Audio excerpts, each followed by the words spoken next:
Chapter 1. I woke up in a daze after hearing a series of loud knocks at the door. My head was pounding. I shouldn't have stayed up so late last night reading comics. It's a bad habit of mine. Jay, rent is due. Aw man, is it the first of the month already? I grabbed my black jeans with rips in the knees off the foot of my bed and put them on. I couldn't find the shirt I was wearing last night, so decided I'd look for it later. I'll be right there, Mr. Windsor. Give me a minute. I opened my bedside table. There's 2 silver coins, 36 bronze coins, my iron dagger, and a half-empty bottle of water I bought on the way back from dungeon diving last night. With a sigh of relief, I grabbed the 2 silver coins and walked over to my door. Here you go, sir. Have a nice day. Mr. Windsor grabbed the coins and nodded at me. See you next month, kid. I closed the door and mentally relaxed myself a bit. Rent is paid, life is good. Out of nowhere, I started to feel lightheaded and my vision started going blurry. Luckily, I caught myself on the door, shook my head a bit, and straightened up. I walked over to my bed again to grab that leftover bottle of water. As I chugged it, my head started feeling better, and I almost heard my younger sister's voice yelling at me. Jay, you have to remember to drink your water when you wake up. It's more like I need to drink more water in general. I get so sucked into my fantasy worlds sometimes. I forget the real world is moving on around me. I start muttering to myself. Sigh. All right, time to get up. I find a new shirt from the closet in the corner of the room, throw on my boots, tuck the iron dagger into a small sheath in my jeans and grab 3 bronze coins before I walk out the door so I can buy some breakfast on my way to the dungeon. Morning, Jay. Are you going out to hunt today? My neighbor Maria was sitting outside her apartment waiting for me to come out. Yes, Maria. Just like every day. You know, I'm going to be a hunter soon too. My first college term starts next week. I'll get to see my status and be a great hunter just like you know. Oh really? Looking forward to it. I really wasn't taking in all the words she was saying. I was just making small talk and zoning out in my head like usual. She is really pretty though. That was at least half of what I was thinking about during most of our interactions. Maria has short blonde hair that barely touches her shoulders and bright blue eyes. Plus she says good morning to me pretty much every day since I moved in here a few months ago. She's my daily dose of dopamine before I go to work in the dungeon every day. After a few more smiles and meaningless conjecture, I walk down 1 flight of stairs to the street to make my way towards my team's usual meeting spot. I became a hunter myself 2 months ago, but not in the conventional way. Plus, I'm only a porter. My team's weakest link. I'm really not as great as she thinks.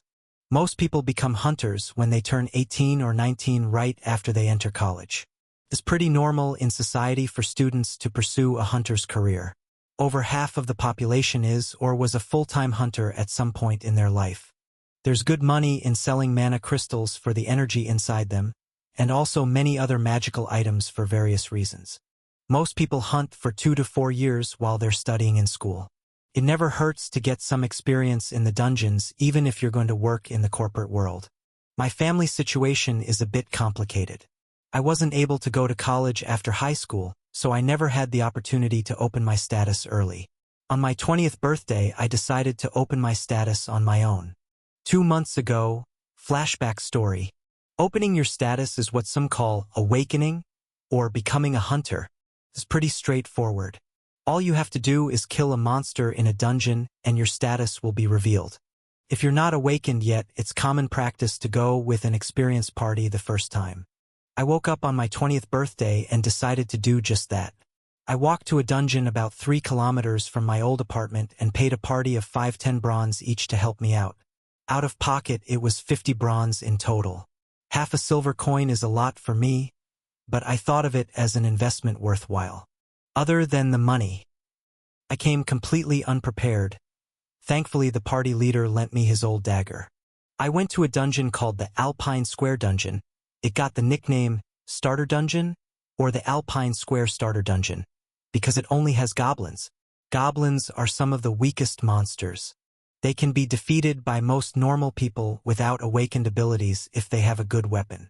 The team of 5 lead me through the dungeon portal. It was a big blue glowing circle standing straight up at a perfect 90-degree angle to the ground. As we walked through, I saw a whole new world I had only read about in the news and in comics. Dungeons aren't always as dark and dreadful as the word itself sounds.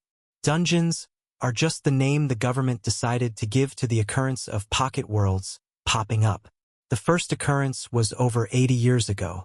The current world and economy is built around the idea of dungeons and hunters as a whole. This particular dungeon is a grassland dungeon. It has a bright blue sky, minimal trees, and thin light green grass that came up to about my knees. The party leader let me admire the new world for a moment before we ventured in. We walked in a straight line for about 5 minutes. Then I started hearing shuffling and loud grunts. A small creature that looked something like a deformed child standing about a meter tall started charging towards me. Its skin was dark green with a face similar to a 90-year-old man. It was covered in wrinkles and scars from head to toe. The worst part was that I could smell its stench from over 5 meters away. The goblin was holding a dark black object that looked like a stone sharpened into some kind of makeshift knife. "All right, boy, we have your back, but it's up to you to take down this goblin. Welcome to the dungeon." Ha ha ha. They all started laughing a bit, but the leader seemed very supportive, so I felt safe. I held the dagger in my right hand and watched the goblin as it charged towards me.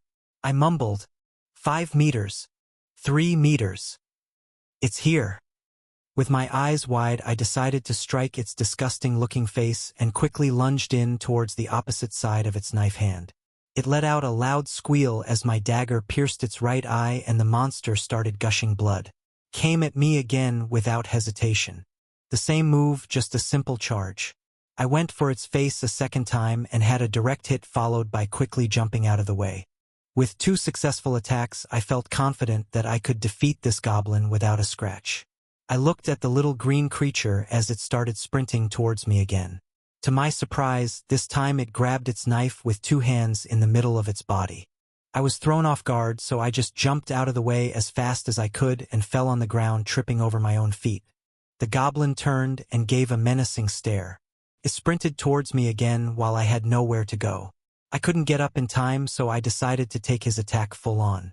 I braced my left arm and took on his attack while positioning myself to counter. It was painful, but surprisingly the goblin was not as strong as I expected.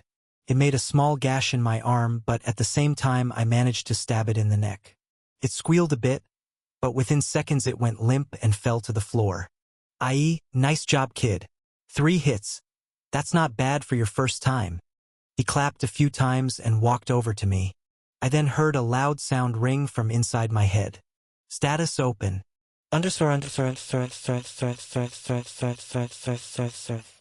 Name, J. Soj. Level 1. HP, 7 out of 10. MP, 10 out of 10. Strength, 10. Speed, 11. Agility, 12. Defense, 10. Mental strength, 10. Skills. Absorption. Items equipped. Iron dagger. I looked at the light blue holographic screen in front of my eyes for a full minute in awe with the biggest grin across my face. "Hey, let me take a look, kid. I can tell you what it all means." I showed the party leader my status screen. "Alright, so now that you've awakened, you've gained a few new abilities normal people don't have. First of all, you've become about 3 times stronger just from awakening. Each of your stats will grow stronger every time you level up. The base level for everyone's stats is 10, but it looks like your speed and agility have a few extra points. This is pretty normal, it just means you're going to be more of a speed-type fighter than anything else. Your speed and agility will level up a bit faster than your other stats. Not too bad. Looks like you'll be on the front line, kid. Thanks. And what about my skill? I research hunters a lot, but I've never seen this one. Have you? Absorption, I haven't seen that exact one. Maybe you got a unique or a rare skill, you're lucky, kid. I'd assume it absorbs HP or MP from your opponent.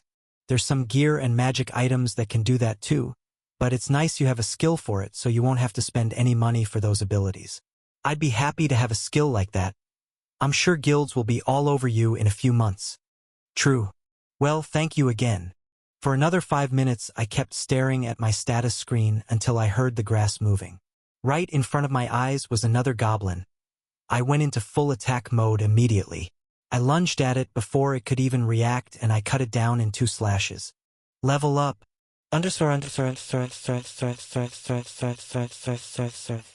Name J Soju. Level 2. HP. December 15th. MP. 15/15. Strength, 12. Speed, 13. Agility, 15. Defense, 12. Mental strength, 12. Skills. Absorption. Items equipped. Iron dagger. I leveled up, I muttered as I stared at my status screen again. The team leader laughed a bit. Ah, the good old days. I remember when it was that easy to level up. I looked at him with a confused look. What do you mean? What level are you guys? They each showed me their status screens. The leader was a level 37. All the other members were between level 30 and 35. We have been hunting consistently for a little over a year now, mostly just to make a living. This dungeon is a safe and easy way for us to get a good workout in every day and enjoy our lives. As he said that the goblin I just killed started to disappear in front of my eyes. I heard stories that the dungeons absorb monsters once they've died. Even hunters too. Apparently anything that dies in the dungeon will disappear in a matter of minutes. As the goblin disappeared, it dropped a small pink crystal behind. It looked about the size of a bronze coin. The team leader picked it up and threw it to me. Catch, it was your kill, so it's your crystal. This one too. He threw me a second crystal. I must have been so focused on my new status that I missed the first goblin that disappeared. Alright, congrats kid. We're taking you back now. This is what you paid us for. We all turned around and trekked back to the dungeon exit. 10 minutes later, we were outside the dungeon standing in Alpine Square Park. Keep the dagger, you'll need it. Oh really? Thanks. And thank you for today. They all waved and went back inside the dungeon. I looked down at the dagger and the 2 small crystals in my hands with a grin on my face. Best birthday ever. I finally achieved a status. I can be a hunter for real now. Chapter 2. About 500 meters from the starter dungeon is a village market. It's where hunters can buy and sell item drops. I walked up to an older-looking man and asked if he'd buy my mana crystals. The going price is about 1 bronze coin per unit of mana energy. Goblin crystals coincidentally have about 1 unit of mana in them. The man took my 2 crystals and threw them on a small silver dish connected to a machine by the cash register. Black letters on the blue screen read, 2.1 MU. He handed me 2 bronze coins and asked for my hunter's card. I don't have one yet. I was awakened today. Oh, alright. It's not going to be problem with this quantity of mana, but you should stop by the Hunters Association and get a card before diving back into the dungeon. You're right, sir, thank you. With my 2 newly earned bronze coins, I half-skipped my way back to my apartment. Right on the corner less than 50 meters from my home is a bakery. I decided to buy myself a cake to celebrate. When I finally got back, I ate the whole thing within a few hours. With a full stomach and the added fatigue of fighting my first monster today, I drifted off to sleep dreaming of my adventures to come. The next morning, I took the first train straight to the Hunters Association. As I watched the houses fly by out the window, I opened up my status and saw that my HP had fully recovered overnight as well as the slash on my arm. I smiled and just stared at my status the whole trip. Status open.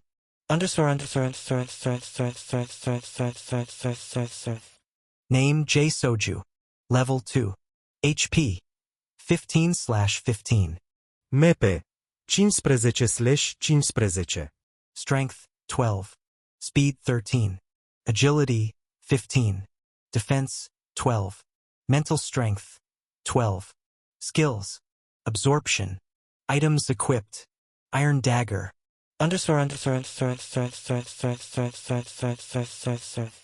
When I walked inside, a middle-aged woman with long black hair and a blinding white smile greeted me. Hi, welcome to the Hunters Association. How can we help you today? I need to register. I was awakened yesterday.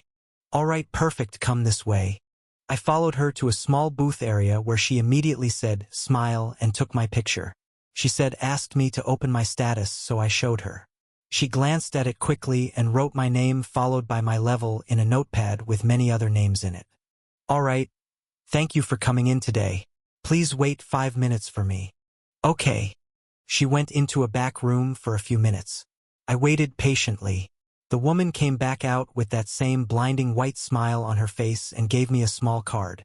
It looked just like a driver's license. It had my name, my picture, the association's logo, and a large letter E on the top right side of the card. There is a class system for hunters. Once you're awakened, you are automatically given the E-class appraisal. It's the most basic hunter's ID you can acquire.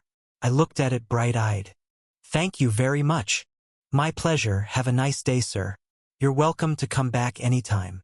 I walked out the front door and took the train straight to Alpine Square Park, the stop right in front of the Alpine Square dungeon. I got off the train and made my way over to the glowing blue portal. I muttered to myself, "It's time." I jumped through the portal and found myself in the very familiar grassland. I trekked forward full of confidence with my dagger drawn. I came across a goblin within minutes of my march. It was a quick battle. The monster came at me, but I'm much faster and agile than I was in my last battle. I swiftly slashed and dodged. Then, on its second charge, I did it again.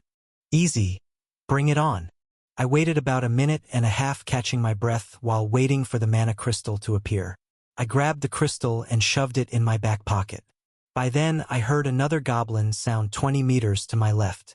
I sprinted over and saw 2 goblins together looking up at me. One charged forward, making it much easier to focus on that one first. I sprinted straight as well, taking it down in 2 swift strikes. The second had begun its charge just like the first. Again, an easy victory. These goblins aren't the brightest, are they? Level up.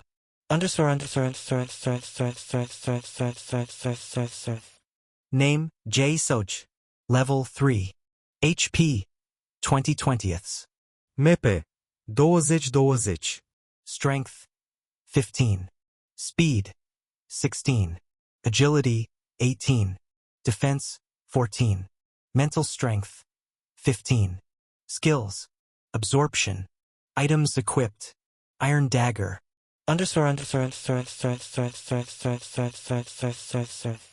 Although my health was full, my body isn't used to this kind of battle situation. So after just 3 goblins, I've become pretty fatigued. I decided to make my way back to the portal before I venture in too far. On my way back, I confronted one more goblin, but it was not a problem. In 2 slashes, the pest was taken care of, but I was definitely nearing my limit. I made it out and decided to go to the market to sell my mana and eat something. After about an hour, I was feeling a bit better. I was able to go back in the dungeon and defeat 3 more goblins.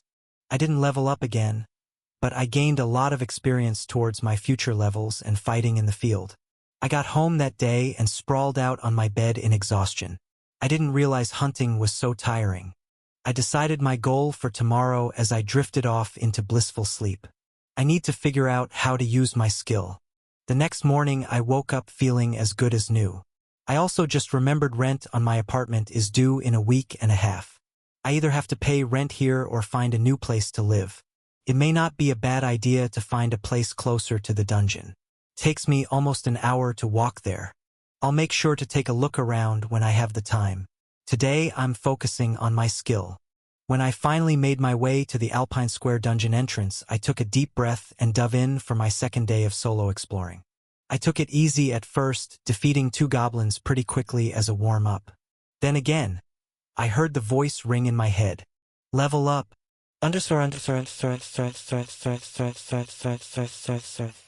Name, J. Soju. Level 4. HP. 25/25. MP 25/25. Strength. 17. Speed 18. Agility 21. Defense 16. Mental strength 17. Skills. Absorption. Items equipped. Iron dagger. I noticed that certain stats have been leveling up at different rates. They have been growing about 2 to 3 points per level. It seems fighting just goblins will make it harder and harder to level up because it takes much more experience each time. While deep in thought, I decided to do a little test. The next goblin that appeared came charging towards me. I let it cut my arm. My HP fell to 23/25. I wanted to see if while fighting this goblin I could use my skill to absorb HP for myself. I locked my eyes on the goblin and tried to use my skill, repeating absorption in my mind over and over. I have gone to many events where famous hunters explain their skills. This is how they all say they use them. So it must be the same for me. Nothing happened. I tried over and over, dodging attacks and repeating absorption again and again in my mind until I just started yelling it out loud too. I tried making contact with the goblin as well. I thought maybe I needed to be touching the target to absorb HP. Again, nothing. Lastly, I repeated my skill's name as I slashed the goblin 2 times. Nothing. My HP was still at 23/25, and my MP was staying still at 25/25. I was beginning to get a little tired and pretty annoyed. I made my way back to the dungeon exit gate and fought 2 more goblins, trying all kinds of possible variations. Still, no luck. I stepped out of the gate with 5 goblin mana crystals and all of a sudden realized what the problem may be. I said in a hushed voice, "What if it's MP absorption?" As it dawned on me, I was pretty disappointed, but it also wasn't the end of the world. MP is used up when a skill is used. If my skill is for MP absorption, it can only be used when my MP isn't full. The only way to deplete my MP is to use a skill. So there lies my problem. I basically don't have a skill. I slowly walked to the village center and cashed in my 5 mana crystals for 5 bronze coins. I bought a big sandwich at one of the local shops to replenish some energy and really think about my situation. When people are awakened, about half of them receive a skill, 1/2 people. Some of the most common skills are body hardening, swordsmanship, and speed boosts. These are all basic traits that will boost a stat or help in combat. There are also rare skills like healing magic, HP/MP recovery, and various types of combat magic, fire, water, wind, earth, ice, etc. These rare skills awaken in about 1/20th people. Then there are unique skills. It's rather rare but not impossible. About 1/1000 people have a unique skill, one that has never been reported before. There have also been cases of hunters having more than one skill. About 1/100 hunters have 2 skills. Having 2 skills is rare, but not too unheard of in the hunting community. Usually hunters with 2 skills rise up through the ranks much quicker, so a higher percent of the top hunters have 2 skills. It's rumored that a hunter could have more than 2, but there's nobody in the public eye with 3 or more skills, so it's still just a rumor. My skill would have been perfect if I had a good second skill. I could replenish my MP and use another skill unlimited times. What a waste. I decided to do a bit more testing the second half of the day but had no luck. I defeated 5 more goblins and stayed at level 4.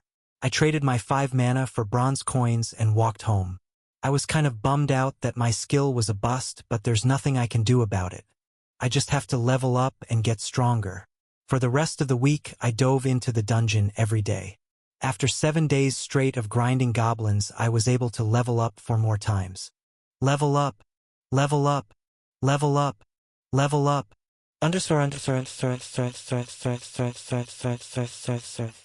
Name J Soju. Level 8. HP 45/45. MP 45/45. Strength 26.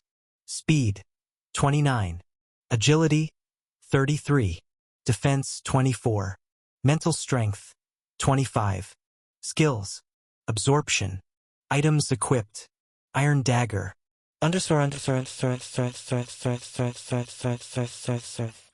That last level up took me over 25 goblins to achieve.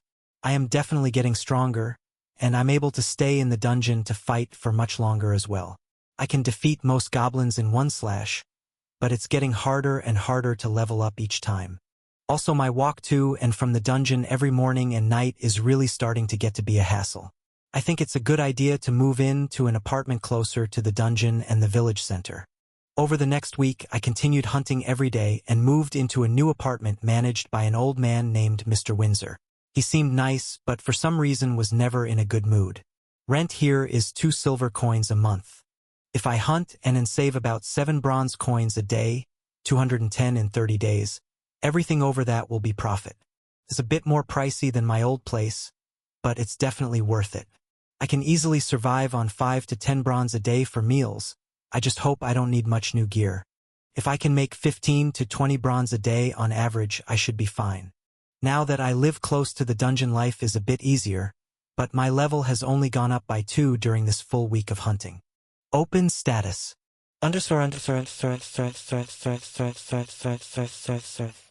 Name, J. Soj. Level 10. HP. 55 55ths. MP. 55, 55. Strength, 31. Speed, 34. Agility, 38. Defense, 29.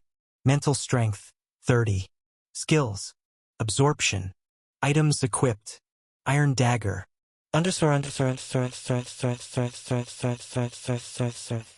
I finally hit double digits. I'm happy but also a bit concerned. It took well over 100 goblins for me to level up 2 times. Goblins are a good source of money, but I won't be getting much stronger while fighting them anymore. I have to find a new strategy. Chapter 3. There are 3 types of dungeons in this world. The first being the stable dungeons. Alpine Square Dungeon is a stable dungeon. It has a large open environment where monsters are spawned in very regularly. There is a boss in stable dungeons. A party can challenge this boss as many times as they'd like, and the dungeon will remain exactly the same. Hunters are able to enter and leave the dungeon as they wish. Monsters are not. The second type is called a dungeon break. It's similar to a stable dungeon because it has a wide open environment where many monsters spawn, but the difference is the boss can only be fought once. After the boss is defeated, the dungeon will disappear. There are 2 ways a dungeon break can happen. The most common way is a dungeon will appear in our world as they do from time to time, but the portal will be red.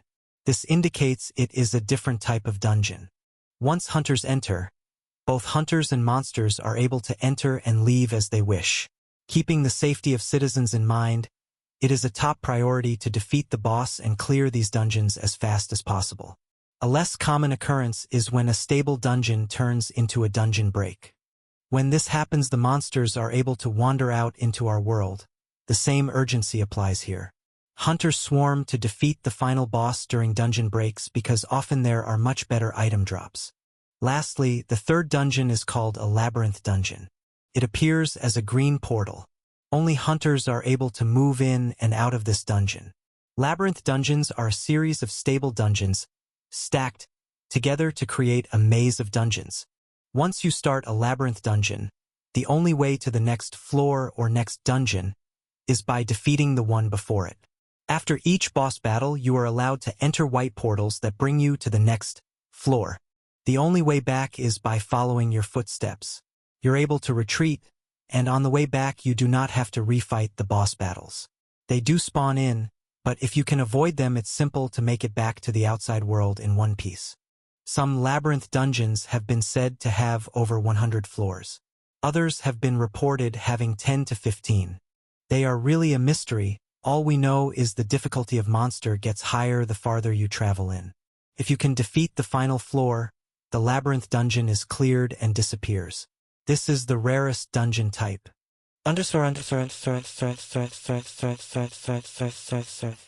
Today I decided to try and find a party that would let me be a porter for their boss raid. The recommended level to subjugate the boss at Alpine Square Dungeon was a team of 5 at level 20, or solo at level 30.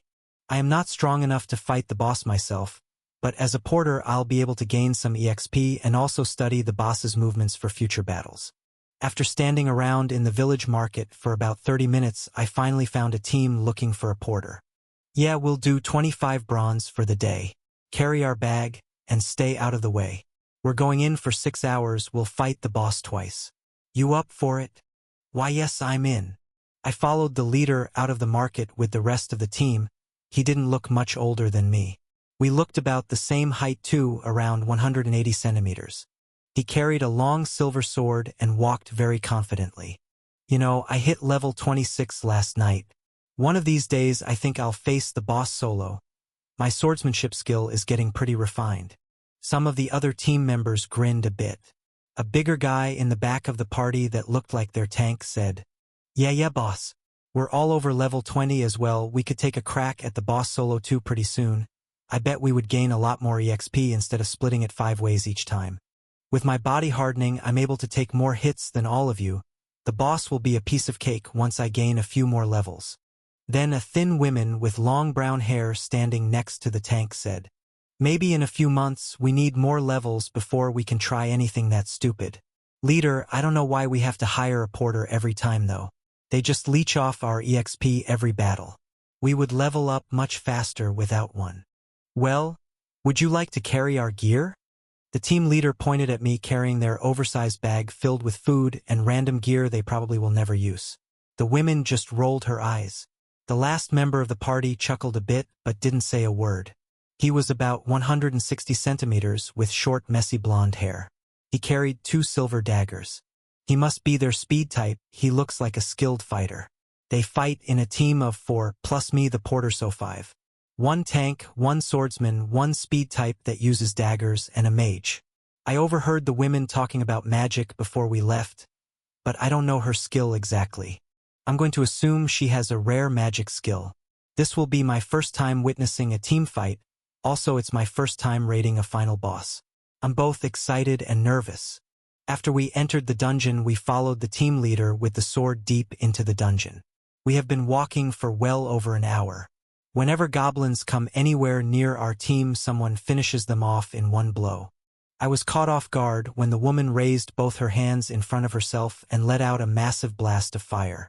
It was a huge fireball around 1 meter in diameter that shot out 3 meters in front of her and fried a goblin to ashes in seconds. I was shocked but impressed as well. After a little over 2 hours, we made it to the boss room. It was a very light gray portal. The leader turned to all of us. All right, let's make this quick. Porter, come in and stay out of our way. The usual formation. Let's go. We all nodded in agreement and jumped through. It was a cave-like room about 30 meters long, 20 meters wide, and no more than 10 meters high. I quickly got to the side of the cave and took out my dagger. I was on guard, but out of the way as the leader requested. A huge-looking green man walked out from the back of the room. He must have been over 2.5 meters tall, carrying a huge axe. Easily twice my weight. It had dark green skin, a disgusting-looking face, and a stench similar to a combination of body odor and feces. About 10 regular goblins came from the back of the room as well. It looked like they had all just spawned out of nowhere. The leader yelled. The hobgoblin appeared. Attack! He charged at it, right past all the goblins, paying them no mind, and clashed sword to axe. As this was happening, the speed type moved in from behind him and slashed the monster's legs. It squealed in pain. Meanwhile, the tank was pulling up the rear with a large wooden shield, looking like he would charge the monster head-on. The women stayed back and began lighting up the room with fire, incinerating all of the goblins that appeared. As the hobgoblin writhed in pain, the swordsman jumped back and let the tank charge at the monster. It swung its axe down and hit the shield dead in the center. The wood splintered but held steady, and the swordsman made his move. With the hobgoblin distracted, he went for a fatal blow and landed a perfect hit right through the neck. Simultaneously, on the opposite side of the monster, the speed type came from underneath and landed 2 clean shots deep in its back. The hobgoblin let out a last grunt as it fell to the floor. That was incredible. They made it look so easy. I have a long way to go until I'm at that level. I stared at them all in awe as they celebrated a bit and collected the large mana crystal after the hobgoblin completely disappeared. Then all of a sudden, all I could see was a blinding white light. Before I knew it, we were all back in the tall grass right back by the exit gate. The team leader looked at us. All right, good fight. Let's do one more and call it a day. Everyone just nodded, and we made our way through the grasslands again. I rewatched the fight in my head like a daydream over and over as we walked. Occasionally they asked for random items like food and gear from the bag. Gear-wise, they had healing potions, all the mana crystals collected, a few explosive devices that were rated for level 40 plus use, So honestly too heavy duty for a starter dungeon, but I never asked about them, plus some extra swords and daggers. Once we got to the gate again, we entered the room and I witnessed a similar battle. The hobgoblin appeared. The leader charged in while the speed type took out its legs. The leader jumps into position while the tank distracts it. The leader goes for a fatal blow and the speed type makes sure the job is finished with a few extra hits. Meanwhile, the woman takes out all the surrounding threats. Polished strategy, I was thoroughly impressed. Level up.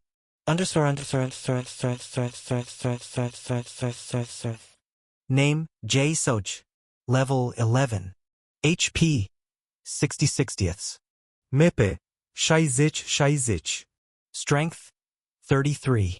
Speed, 37. Agility, 40. Defense, 31. Mental strength, 33. Skills. Absorption. Items equipped.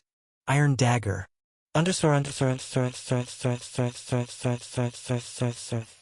He leveled up again? Already? The leader looked at me smirking. Yeah, it'll be like that until about level 15 or 16. Even with 1/5 EXP, the boss still gives out a lot of EXP. Everyone in the room shares it when a boss is killed. If you want to be our porter for a while, I'd be happy to have you. You don't complain and you get out of the way and let us handle our business. Couldn't ask for more. Yes, I'd like that a lot. Whenever you need me, I'll come as a porter. As I said that the team finished grabbing the mana crystal as well as an axe. It looks like the boss has a drop sometimes. I've heard even the starter dungeon boss drops can sell for over a good amount of coins sometimes.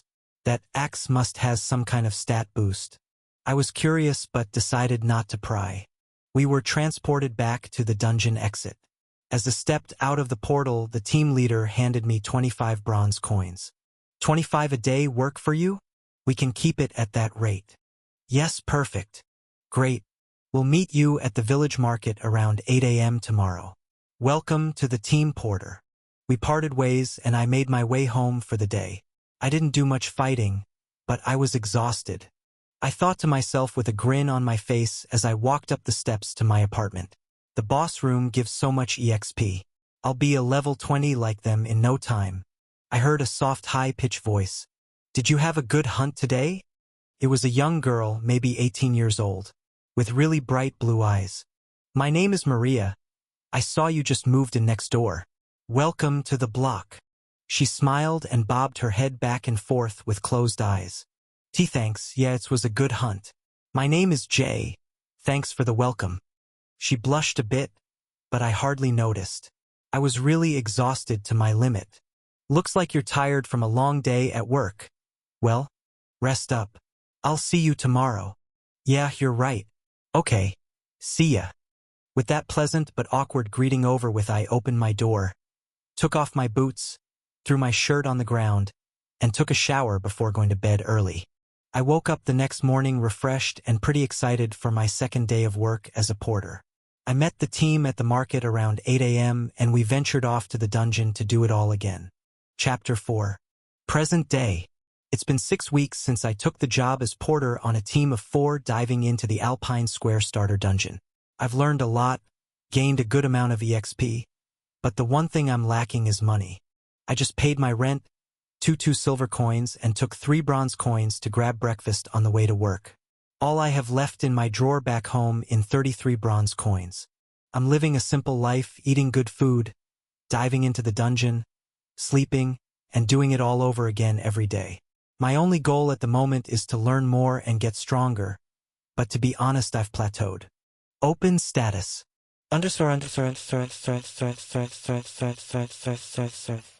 Name J. Soju. Level 21.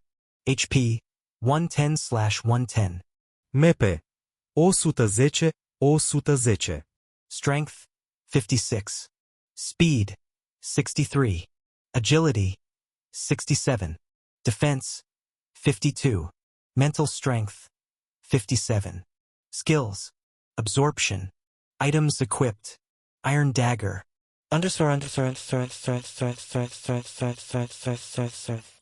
Like the team leader said, getting to level 15 was fast. From level 10 to 15 it took about a week. 15 to 17 was another week. Week 3 I made it to 19 and on week 4 I hit 20. Unfortunately, it was followed by a depressing 2 weeks of slow growth.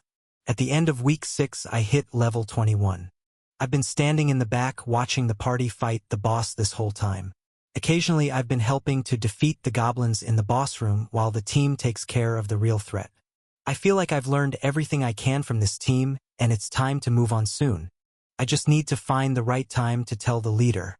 As I walk down the stairs of my apartment to the ground floor, I wave to Maria one more time and make my way towards the village market. Another day as a porter diving into the dungeon. We all grouped up like usual and entered the dungeon no more than 10 minutes later.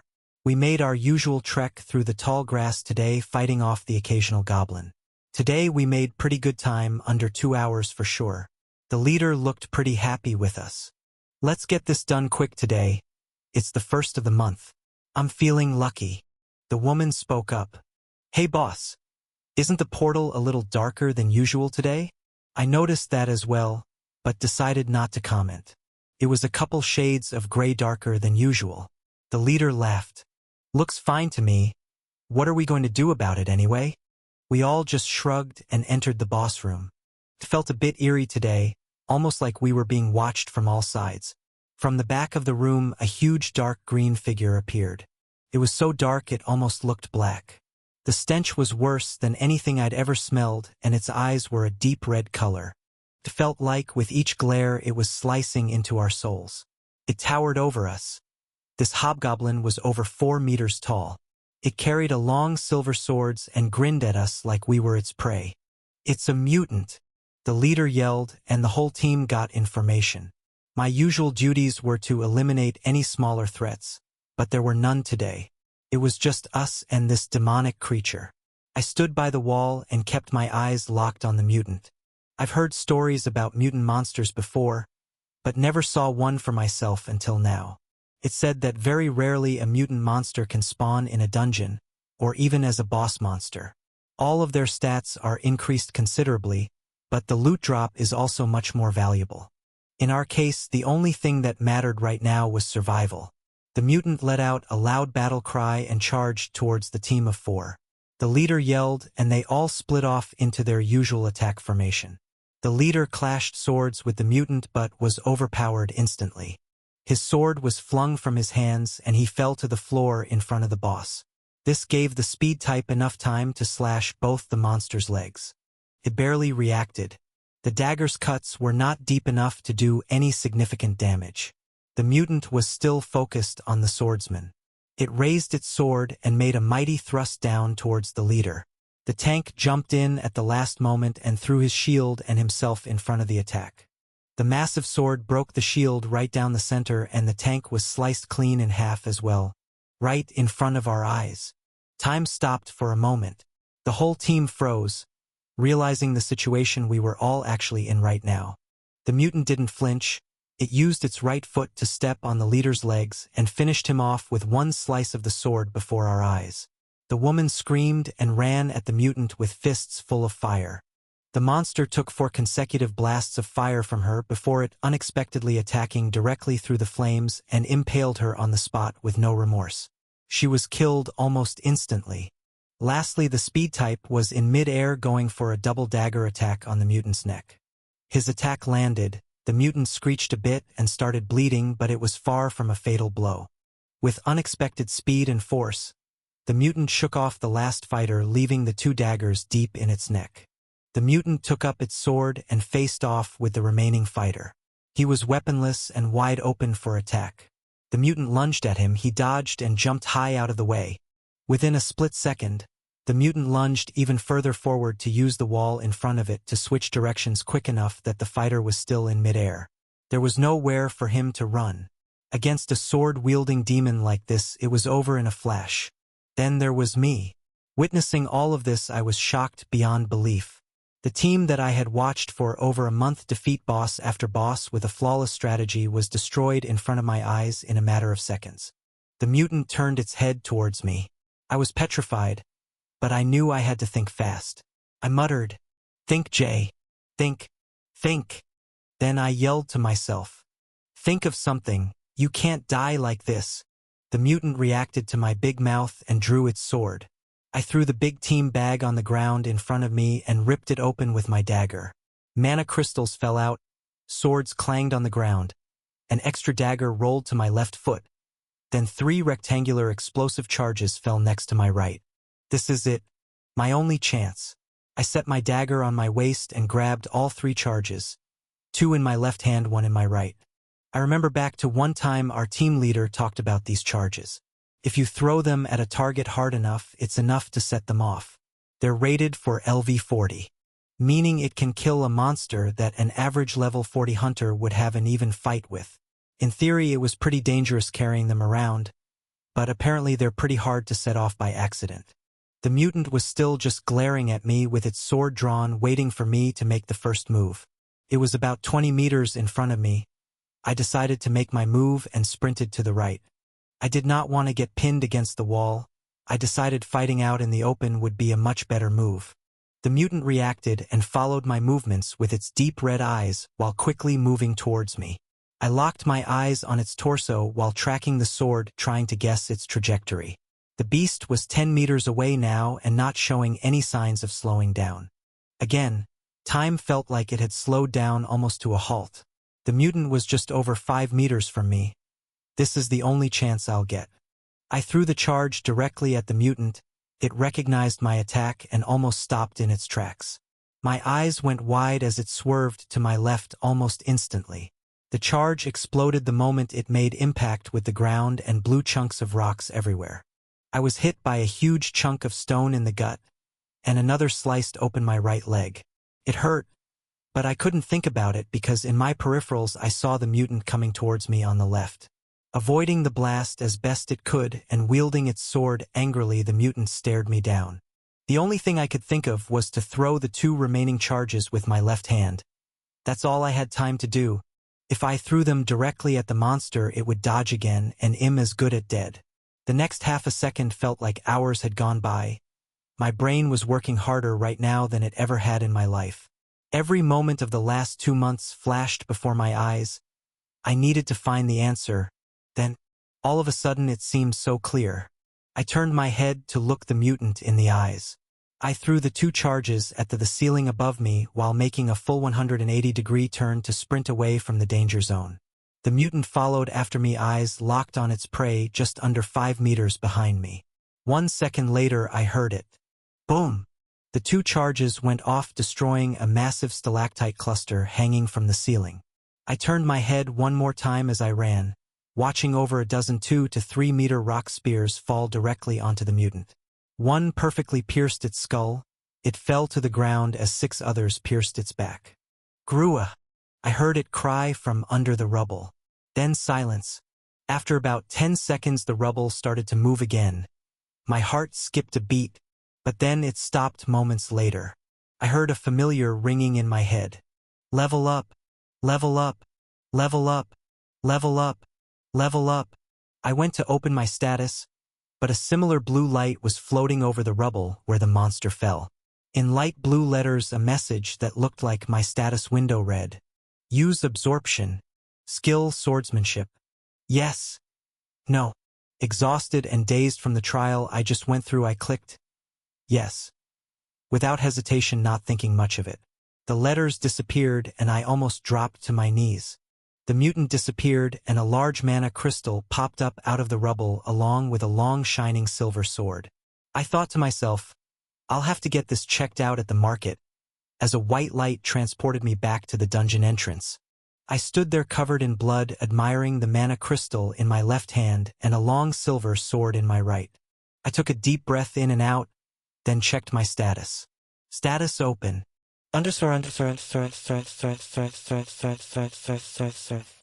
Name J Soju. Level 26. HP 81/135. MP 85/135. Strength 67 plus 50. Speed 75. Agility 80. Defense 62. Mental strength 68. Skills: absorption, swordsmanship.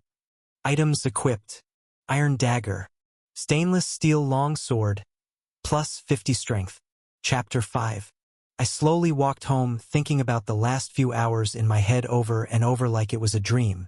When I got to my apartment building, I walked up the small staircase to my door, twisted the key, and went inside. I threw the mana crystal onto my desk, put the long sword up against the wall next to my closet, took off my clothes and boots, then turned on a steaming hot shower. I scrubbed every last speck of dirt and blood until my skin hurt, then I just stood there and let the hot water roll down my back. Once I was content, I turned the water off, dried myself with a new towel, threw on some boxers and jumped in bed. It was about noon, but I was too exhausted to care. Within a few minutes, I was fast asleep. Around 8 or 9 at night, I finally woke up with my stomach growling. I needed some good food ASAP. I put on my other pair of black jeans with no holes in the knees and a random black tee from my closet. Threw on my boots, then stood and stretched a bit. I grabbed the mana crystal on my desk and walked out the door to the village market. It was Friday night, so there was bound to be something good open tonight. I walked up to the old merchant I used to sell my mana crystals to. I tossed him the crystal I had acquired earlier in the day. "How much can I get for this one?" He looked at me with his right eyebrow raised a bit and placed the crystal on the measuring dish. In big black numbers, I saw 41.3 mu. "Now that's quite a rock you brought in today. I'll give you 40 bronze coins for it." "Deal." He took the crystal and placed it in a drawer under the shop counter. Then he pulled out 40 bronze coins. I didn't think this through," I said as I awkwardly shoved all the coins into my left pocket. The merchant laughed a little. "Pleasure doing business with you. Hope I see you again soon." I turned and smiled. "You too. I'll drop by tomorrow morning. I have a sword I'd like you to look at." "All right. I'm looking forward to it." I went straight to the bar, ordered a huge plate of wings and a draft beer. I needed a full belly and an empty mind. I stayed for a few more hours and drank a few more beers. Nothing crazy, just enough to have a good time and relax a bit. Around midnight, I went back home and managed to fall asleep again for a few hours. I woke up very early the next morning with a few things on my mind. I needed to get this sword checked out, and I needed to report what happened in the dungeon to the Hunters Association. If it were up to me, I'd keep it a secret, but it was known in some circles that I was the porter on this particular squad of 5 for quite a while now. The fact that they were all just missing and I was still walking around would slowly become rather suspicious. It's better that I file a report ASAP. There may still be some backlash because I was a lone survivor. People will have their theories, but at least I won't get in trouble with the Hunters Association if I just report it today. After last night, I had about 26 bronze coins left over from the mana crystal I sold. Add that to the 33 I had in my bedside table, and that's 59 bronze coins on total. I'm broke and out of a job. I guess I'll have to go back to hunting goblins, especially after this news gets out. No one will want to party with me. I grab my sword and 15 bronze coins for breakfast plus whatever else I'll need to buy today. I head out the door and towards the village market. I saw the old merchant and give him a smile and wave from a distance. "Hey boy, welcome back so soon. What can I do for you today?" I hand him the sword with a satisfied smile. "Can you tell me anything about the sword? I received it in a boss fight as an item drop. I'm trying to see what it's worth." "Sure thing, I have the inspect skill. I can see any magical item's true value and purpose at a glance." He looked at the sword for a moment and his eyes widened a bit. "This is a nice piece of art you've got here. It's a stainless steel long sword with a strength buff built in. Whenever you use this sword in battle, you will receive a plus 50 boost in your strength stat. Not a bad find. I'll buy it off you for 6 silver coins." 6 silver coins? That's 3 months' rent in one drop. I'd have to be crazy not to accept this offer. Then again, it's a pretty valuable sword that I could use to get much stronger in the future. I just paid rent. I'll have plenty of time to make money this month. When else will I get the chance to get my hands on a magical item like this? The shopkeeper repeated himself. "Yes, I can offer you 6 silver coins. I'll still be able to make a small profit. I'm sure I can find the right buyer for a sword like that." I gripped the sword and thought to myself for a few more seconds. Then I shook my head. "I'm going to have to refuse to sell today. I'm sorry." I'd like to use this sword myself. Maybe you have a sheath that'd fit a sword this size? I'd like to be able to easily carry it around on my back. The merchant looked a bit disappointed, but carried on without hesitation to make his next sale. Sure thing. Here's a black leather sheath that will match your sword and appearance quite nicely. I like it. How much? 10 bronze coins for you. After breakfast I have 12 bronze left in my left pocket. Just enough. I place 10 on the counter, leaving 2 in my left pocket. I take the sheath, place my sword inside, and sling the strap over my right shoulder and under my left arm. This will definitely do. Thanks again. I'll be seeing you soon, old man. Always a pleasure. See you soon. I hop on the next train out to the Hunters Association. While watching the houses fly by outside the window, I pop up my status and take a look. Status open.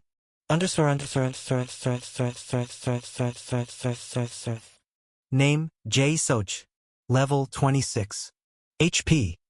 135/135. MP. 135. Strength. 67 plus 50. Speed. 75. Agility. 80. Defense. 62. Mental strength. 68. Skills. Absorption. Swordsmanship. Items equipped. Stainless steel long sword. Plus 50 strength.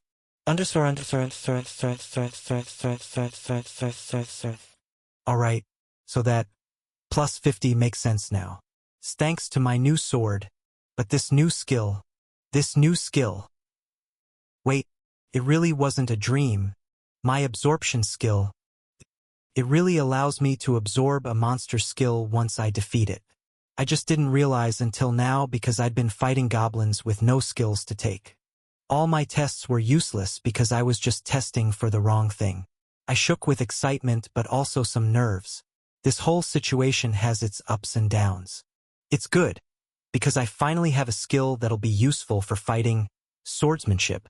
I've read it's like intuition that takes over and the user becomes one with his sword in battle. The user grows in experience as he fights more battles. A skill's power is very dependent on the user's level. Swordsmanship is one of the most common skills, but still it's one of the most useful. I'm excited to try the skill out. Maybe I'll get a chance later today. There is a downside here. I have a very odd, unique skill. Not many people acquire unique skills, and on top of that a skill with this much potential. I could be targeted by a number of groups for too many reasons to count. It's best I keep this a secret for as long as I possibly can. Screech! The train finally came to a halt at my stop. I stepped out onto the open platform and make my way towards the Hunters Association building. Chapter 6. I walk through the front door of the Hunters Association to be greeted again with that same blinding white smile of the woman in the lobby. Hello, Jay. Welcome back so soon. What can I do for you today? I was a bit flustered with the abrupt greeting. How'd she remember my name? I guess that's what she's paid to do. I'd like to report a dungeon incident that happened to my team and me yesterday. With no change in expression, the woman nodded. Sure thing, right this way. She walked me further back into the building. This time it looks like we'll be in a private room. A few moments later, after walking down a rather narrow hallway, she opened a door on the left and motioned for me to enter. I took a step inside. Please wait one moment. I have to grab a representative. We will be right with you. Okay, sure. I'll wait. Take your time. I walked into the small room. It had soft white walls, not too futuristic to the point where it would be ominous. There were 2 half-oval beige couches in the center of the room surrounding a small rectangular table. I sat down in the middle of the couch on my left side and patiently waited. About 3 minutes later, 2 figures showed up at the door. There was a tall man, at least 190 centimeters, with a tan olive color skin tone. He had short black hair that he managed to gel up a little bit.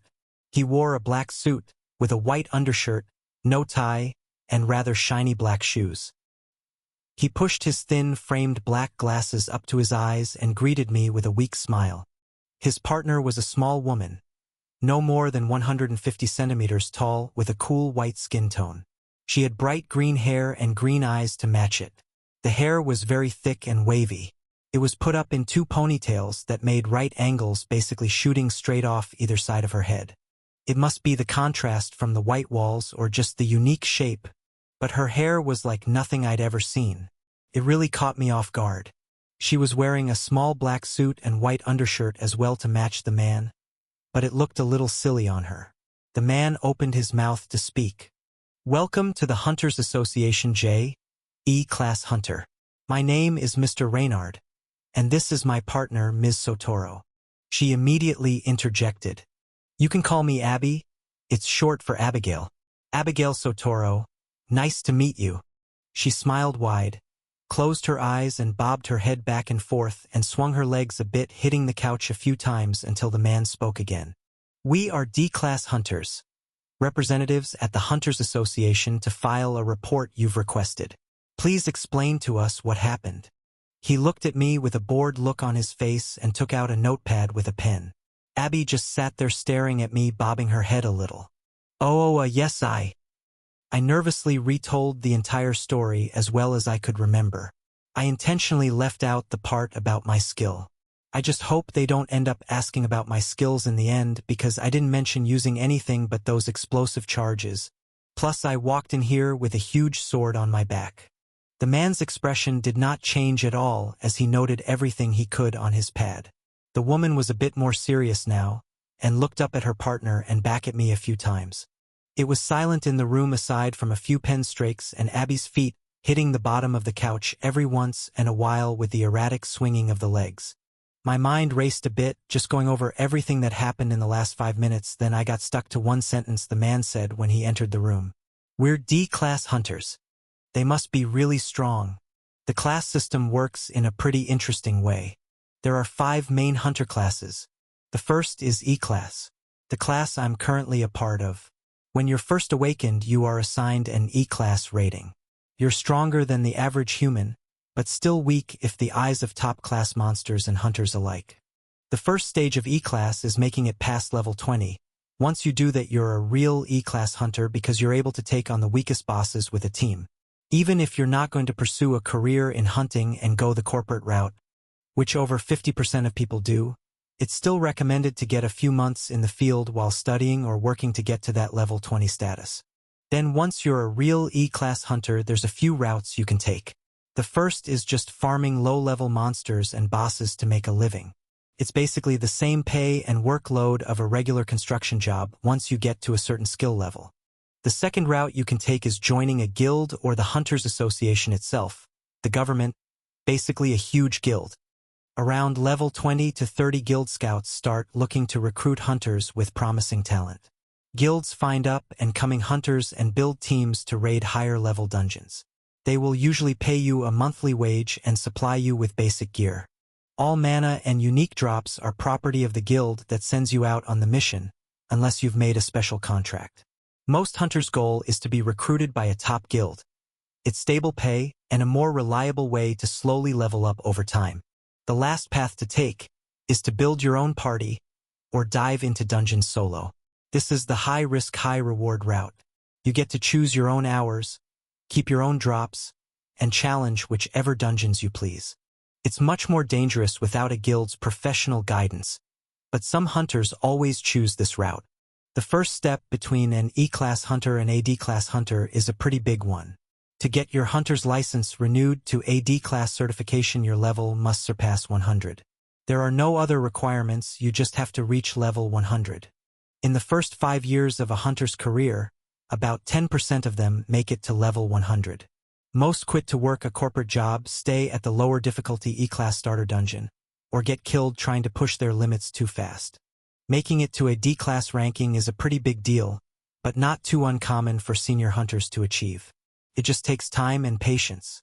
If you can achieve a D-Class status before the age of 25, most of the bigger guilds will try to recruit you without hesitation. It's every beginner hunter's ultimate goal. It's also a big deal to achieve this rank because in front of all D-Class or higher dungeons there is a Hunters Association run gate. You are forbidden to enter. It is highly illegal to enter a gate over your rating. You will be fined heavily or potentially imprisoned depending on the event. It sounds harsh at first, but it's really just for the safety of the lower-class hunters. Rules and regulations are usually made for a good reason. The next class is C-Class. Every 4 months, the Hunters Association holds a C-Class advancement test. The requirement to enter is level 250. The hunters are put through a series of tests to make sure they are ready for C-Class rated combat in the field. This is mostly for senior hunters that have been working in guilds for decades, but there are always a few prodigies that enter every year. They make the newspaper. Up-and-coming C-Class hunters are very exciting to follow. There are basically 2 types of C-Class hunters. The first kind is the retired C-Class hunters. These are older men and women who have made their fortune diving into dungeons and decide to build companies with their riches and connections, or just buy a home out in the middle of nowhere and no one hears of them again. The second type are the active C-Class hunters. A county's military power relies fully on how many C-Class and above hunters they can produce every year. Although there hasn't been a war in over 50 years, countries still like to flex on each other and boast military power. C-Class hunters will be sent on special missions and often raid unique dungeons for their guilds and home country. They are usually paid a salary, but basically all C-Class hunters have special contracts, so it's hard to know. C-Class is pretty much the pinnacle of a hunter's dream career. Once a year, the Hunters Association hosts a B-Class advancement exam. It is pretty secretive, not many people know what goes on at that exam. All the public knows is that the minimum level to enter is 500. Only a few dozen people in the country challenge that exam every year. Mostly very old senior hunters and prodigies that have dared make it to that level. 1 in a million hunters ever make it to the B-Class rating. It's a dream within a dream for most. The Hunters Association has 90% of B-Class hunters in special contracts with the government. They're rarely seen out, usually raiding special high-class dungeons for the government to collect resources. The remaining 10% are either retired company owners or run some of the private big guilds. The life of a B-Class hunter is a mystery to most. Lastly, A-Class hunters. There is no exam to reach a class. In the 80-year history of the dungeons in our world, there have been under 100 reported A-Class hunters. About 40 of them are alive today. Split between 78 nations, you're a huge military power if your country even posses one. The country I live in posses 4 A-Class hunters. We have a large population, and we are said to be in the Great 10 military powers, which is a nickname given to any country that has over 2 A-Class hunters. The only requirement to become an A-Class hunter is to surpass level 1000. They are all like real-life superheroes to the world. Many comics and books are written about them. Everyone follows them in the daily paper. Every young kid's dream is to meet an A-Class hunter once in their life. It's like meeting a mega celebrity. 50 years ago, after the Great War, there was said to be rumors of S-Class hunters. There are no records of any individuals with this rank even to this day, but people like to dream. In the Hunters Association archives, a rating for S-Class is available for hunters that reach level 10,000. Most people brush it off as rumors, and some write fiction stories about S-Class heroes. Helu? Hialilu? I saw Abby's wide green eyes less than a meter away from my face, waving her hand in front of my face while leaning over the table. Sorry, it's a bad habit. I tend to daydream in the worst situations. She giggled. The man stood up. Well, thank you for your time, Jay. We will report this to the association. Accidents happen in the dungeons. There's nothing we can do right now but take your word on the matter and let time take its course. Yes, sir. Thank you for listening. He walks to the door but hesitates for a moment and turns back. May I see your status window? We may need to report this as well. Better to have as much information on the matter as possible. I nervously open up my status. Sure. Status open.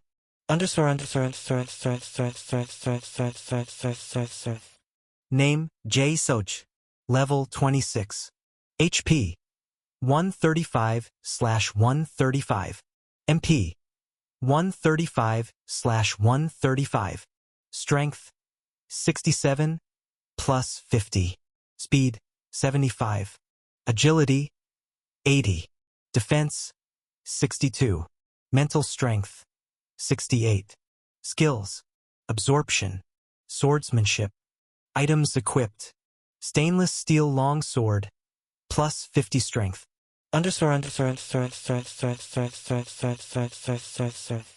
The man looked for a moment and Abby stretched her neck to take a look too.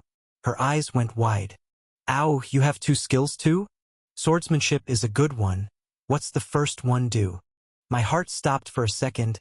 It felt like my stomach was about to come out of my mouth. Oh, it hits. She stared at me with a blank but curious look on her face. It's it. I was panicking in my head. I didn't prepare for this. I'm a dumbass. How could I walk into a government building the day I found out a secret that decided to keep from the world? I have to think of something.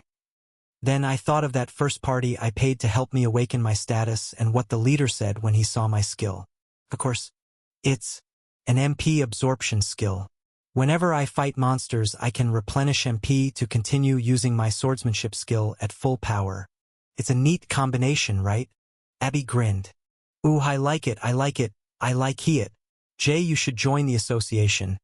They treat double skill hunters like you and me really well here. I'll think about it. She pouted a bit, but still looked happy as could be. Okay. Here's a card. She handed me a black card with the representative branch number on it and a big HA logo. Call us anytime. Good talk, Jay. She smiled and bobbed as she turned to the door and walked out in front of the man. He nodded at me. Thanks, Jay, that's all for today. You may go home. He left the room as well. I sat there with my heart racing. I think they bought it. I just lied straight in the government's face. There's no way I can join the association now. After a few more minutes, the lady with the bright smile knocked on the door and escorted me out of the building while making corporate small talk. I walked to the nearby train platform down the street and took a one-way route to Alpine Square Dungeon. Chapter 7. I arrived at Alpine Square and walked over to the dungeon entrance. I jumped through without another thought. I'm back already. I breathed in through my nose and took in the view of the familiar tall green grass, the bright blue sky, and the occasional tree out on the vast plain. I unsheathed my sword with my right hand and marched forward. It's time to kill some monsters. After a few minutes of walking, I came across my first goblin. It snarled and came running towards me. I gripped my new sword with both hands and raised it above my head. For a moment I locked my eyes on the target, took a deep breath in and out, then swung with all my might. Felt so natural, like I had been training with a sword for years. It was a very heavy sword, close to 10 kilograms if I had to guess, but the added strength stat made using it feel as light as my old dagger. The silver blade sliced through the goblin from the top of its head and all the way through its torso like I was slicing warm butter. Goblins are weak compared to my current skill level, but I was astonished at my newfound jump up in sword handling.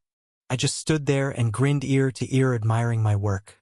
For the few hours I made my way through the dungeon getting used to my new sword and swordsmanship skill. With my natural advanced speed and agility plus the sword's added strength stat, I felt invincible. After hours of skill use and running around the dungeon like a madman swinging my sword, I was getting a bit fatigued. I had collected about 20 mana crystals and my pockets were getting full. It was mid-afternoon and I was also getting pretty hungry. I walked back the way I'd came to the gate and decided to open my status. Status open.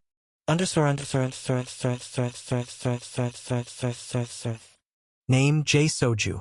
Level 26. HP 135/135. MP 45, 135. Strength 67 plus 50. Speed 75. Agility 80. Defense 62. Mental strength 68. Skills: absorption, swordsmanship, items equipped, stainless steel long sword, plus 50 strength.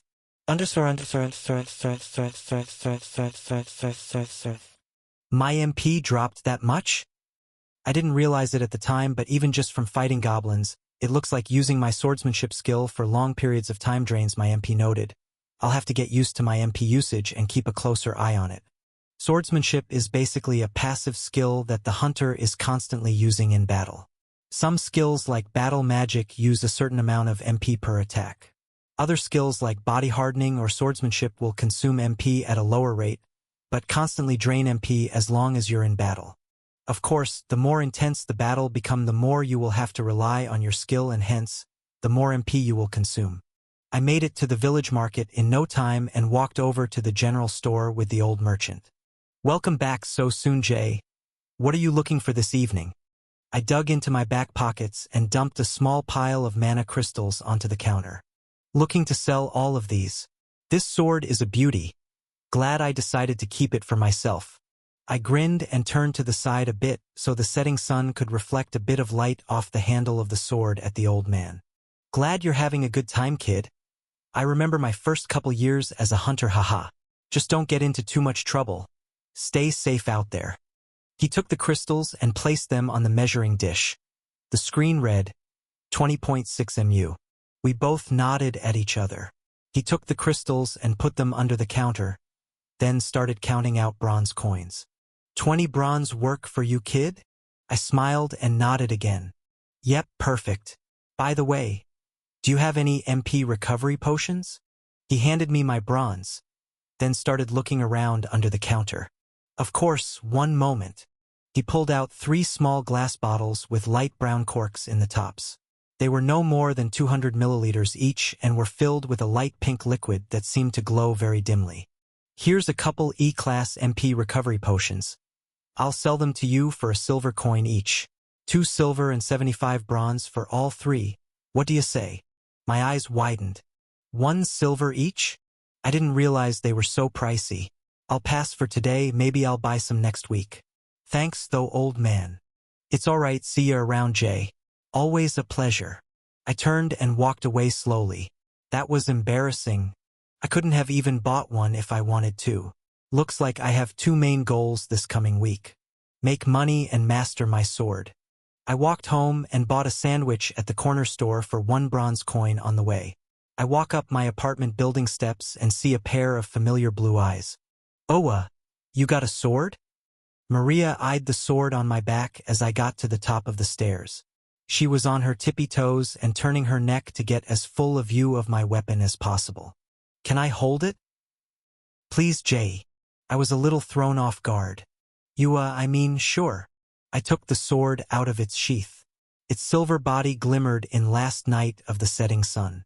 Maria grabbed the handle. Thudded it. As I let go to let her handle the blade, it instantly hit the hard flooring.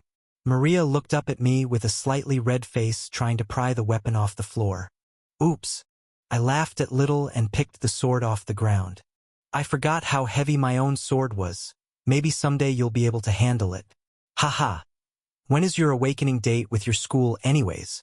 Looking a little disappointed at first, the mention of her own awakening brought a smile back to Maria's face. You are really strong. That's so amazing, Jay. I'm going to be a strong hunter like you soon. My exam is on Wednesday, just 4 more days. I can't wait to get an ability. She started punching the air and making sounds like she was fighting off imaginary monsters. I just watched for a few seconds and smiled a bit until she got red-faced again and stopped abruptly. She looked up at me. G. Are you free on Wednesday? Yeah, I am. Why? Well, everyone in my class is allowed to bring 1 chaperone to our awakening. I don't really know anyone else here. I moved in here a month before you. Straight from my old high school in Vetarian City. It's been pretty hard to meet people. Especially new hunters when I don't even have a status yet. Sue, would you come with me as a chaperone? Her expression became more serious as she started pressing her index fingers together and looking at the ground. I had no idea she was new to the city. I don't really have any friends my age here either, much less any friends that are hunters. I've just been staying inside reading comics and preparing to be a hunter for the last year and a half after I graduated high school. This would be a good opportunity to meet some new hunters and get to know the only neighbor in my building that's around my age. Sure thing, what time on Wednesday? I smiled and gave a thumbs up. Maria gave out a mini sigh of relief and relaxed before looking up at me again. Great. See you here at 8 a.m. on Wednesday, Jay. She giggled a bit as she turned with a half-skipped back inside her apartment. See ya. I hardly got the words out of my mouth before she was inside. I walked over to my own apartment across the hall, turned my key, opened the door, and flopped onto my bed with a smile on my face. Before I knew it, I drifted off into a peaceful sleep. Chapter 8. I woke up the next morning with a headache and hobbled over to my fridge to grab a cold bottle of water. Glug glug glug glug. I chugged about half of it and sat in my desk chair. I quickly checked my status and was pleasantly greeted with a full 135 out of 135 MP stat. I got dressed, grabbed my sword, took 3 bronze coins from my bedside table, and made my way out the door. On the ground was a little yellow note with an apple next to it. It read, "Good luck hunting today, JM." I smiled, put the note in my back pocket, took a bite out of the apple, and walked down the stairs in a half-jumping manner.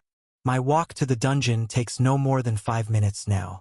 It gives me a brief moment to collect my thoughts before I go to battle. I'm used to making this walk with my teammates. This is the first time I'm doing it alone in a while. The morning silence is a bit eerie. I went over yesterday's hunt in my head. I made about 20 bronze, but used up all my MP in a matter of hours. It wasn't hard work. I just activated my skill too many times for weak opponents. It wasn't as efficient as I'd like. I think it's time I take a risk. I made up my mind. Today I'll be facing the boss solo. I approached the blue portal confidently, unsheathed my sword, and jumped through. I made a straight shot for the end of the dungeon. Any goblins that obstructed my path I kicked to the side. I decided they were not worth using my sword, or even collecting their crystals. Today I was on a mission. In about an hour and a half I made it to the boss room entrance. The light gray portal was swirling in front of me. It was a familiar safe color, nothing like that mutant's portal in my previous battle. I grinned and jumped through. I entered the boss room with both hands gripping my sword's handle, holding it towards the back of the dungeon. I quickly disposed of the approaching goblins with a few kicks and a wide swing of my sword. Moments later the familiar hobgoblin boss appeared. Grua! The monster screeched as it sprinted towards me with its axe. I had been watching this boss for 6 weeks straight, never getting a chance to take a crack at it myself. It was strong, but I've been leeching off my team's EXP as a porter for a while. I knew I could handle the boss on my own if I needed to. The hobgoblin lifted its axe as it approached me at a rather quick pace. Once it was roughly 5 meters away, I braced myself, readied my sword, and charged at it. A moment later sparks began to fly. I brought my sword down to the bottom right side of my body and swung up to meet the monster's axe. He was strong, but I could tell I had an edge on him strength-wise and definitely speed. I thrusted my sword up with a push from my legs. The creature let out a loud grunt as the axe was pushed up by my swing. It stumbled back a step, visibly surprised that a smaller being was so strong. Before the monster could even tell what was going on, I shifted my weight to the right side of its body with a lunge. I could see my old team leader's movements vividly in my head. Without hesitation, I jumped forward with all my might, holding my sword directly in front of my body. The silver blade pierced the tough neck of the hobgoblin as it let out a muffled cry. Gruggawa! I ripped my blade from its throat and quickly jumped behind it. The monster was still flailing about. It was critically injured, but definitely not dead yet. It managed to turn its body, slowly tracking my movements. I sped up and continued to run around it, trying my best to stay in its blind spot as the monster let out loud grunts and gushed blood from its neck. It was slowing down a bit, clearly having a harder and harder time with my quick movements. A moment later I lined up the perfect shot. I was right behind the beast with my sword drawn. I dove in for the final blow and yelled, "Thighs is the end for you." I got a clear shot through the left side of its back. Its heart was pierced and it let out a final weak grunt as it collapsed. I stood over the boss with a grin, admiring my work as the boss disappeared. It left behind a mana crystal about 5x the size of goblin crystals. I tossed it up and down in my left hand as I held my sword in the right. The blinding light came and I was back at the dungeon's starting point again. I opened up my status to check on my MP. To my surprise, this was at 105 to 135. I accepted it with a grin on my face. That means I can challenge the boss 3 more times today. I made the trek back to the boss room and faced off with the monster a second time. It was a very similar fight. The bosses don't remember previous fights because a new one is spawned in every time it's killed. Only hunters have the advantage of learning its movements. After a brief but exhilarating fight, I picked up the mana crystal and was transported back to the dungeon's mouth. Gorgle! I was starving. Walking 5 kilometers through tall grass and fighting a 2.5m hobgoblin twice was actually pretty hard work. I slipped out of the dungeon and grabbed a bite to eat at a local shop and played with the 2 mana crystals as I ate my meal. I was so happy with myself. I couldn't stop grinning. After a well-needed meal, I jumped back into the dungeon and crushed the boss a 3rd time. I was getting used to its movements in real time now. It made total sense how my old team could just use the same plan every time and defeat the boss like it was nothing. The 4th and final run was no different. I had to think fast but was in no immediate danger as I was faster and stronger than the boss. If I had to guess, it had the stats of an average level 20 hunter. Tough for any noobs, but light work for anyone with battle experience and enough levels on their side. As the last hobgoblin of the day was defeated, I heard a ringing in my head. Level up. Name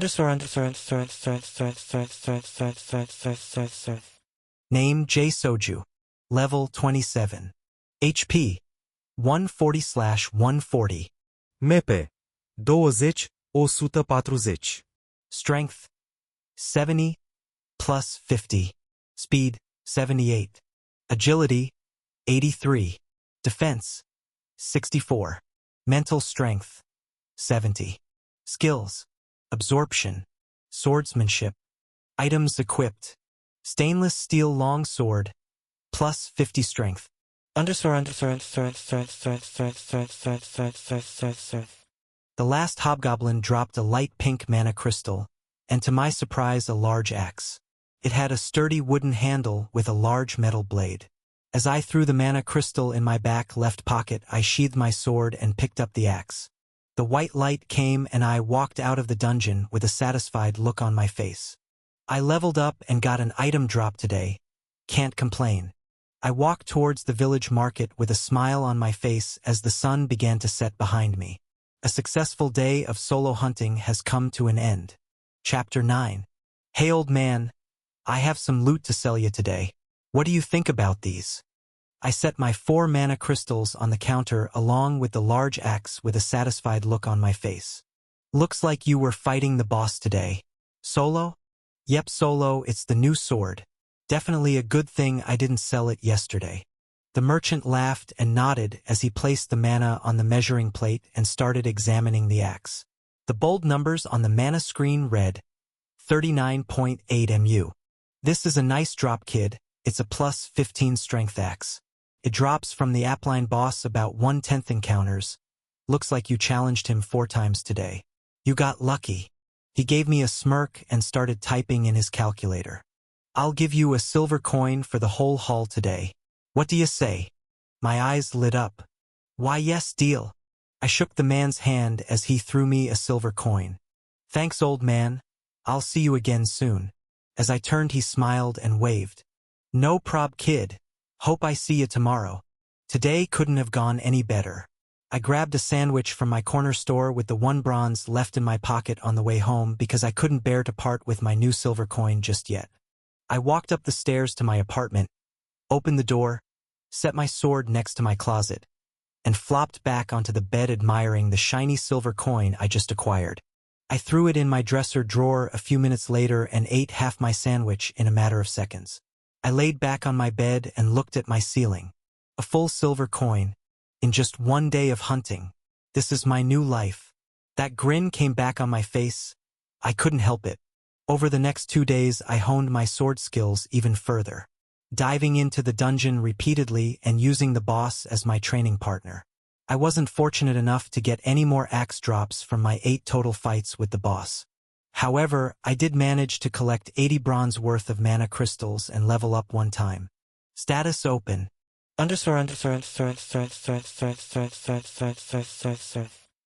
J Soju. Level 28. HP 145/145. MP 25/145. Strength 72 plus 50.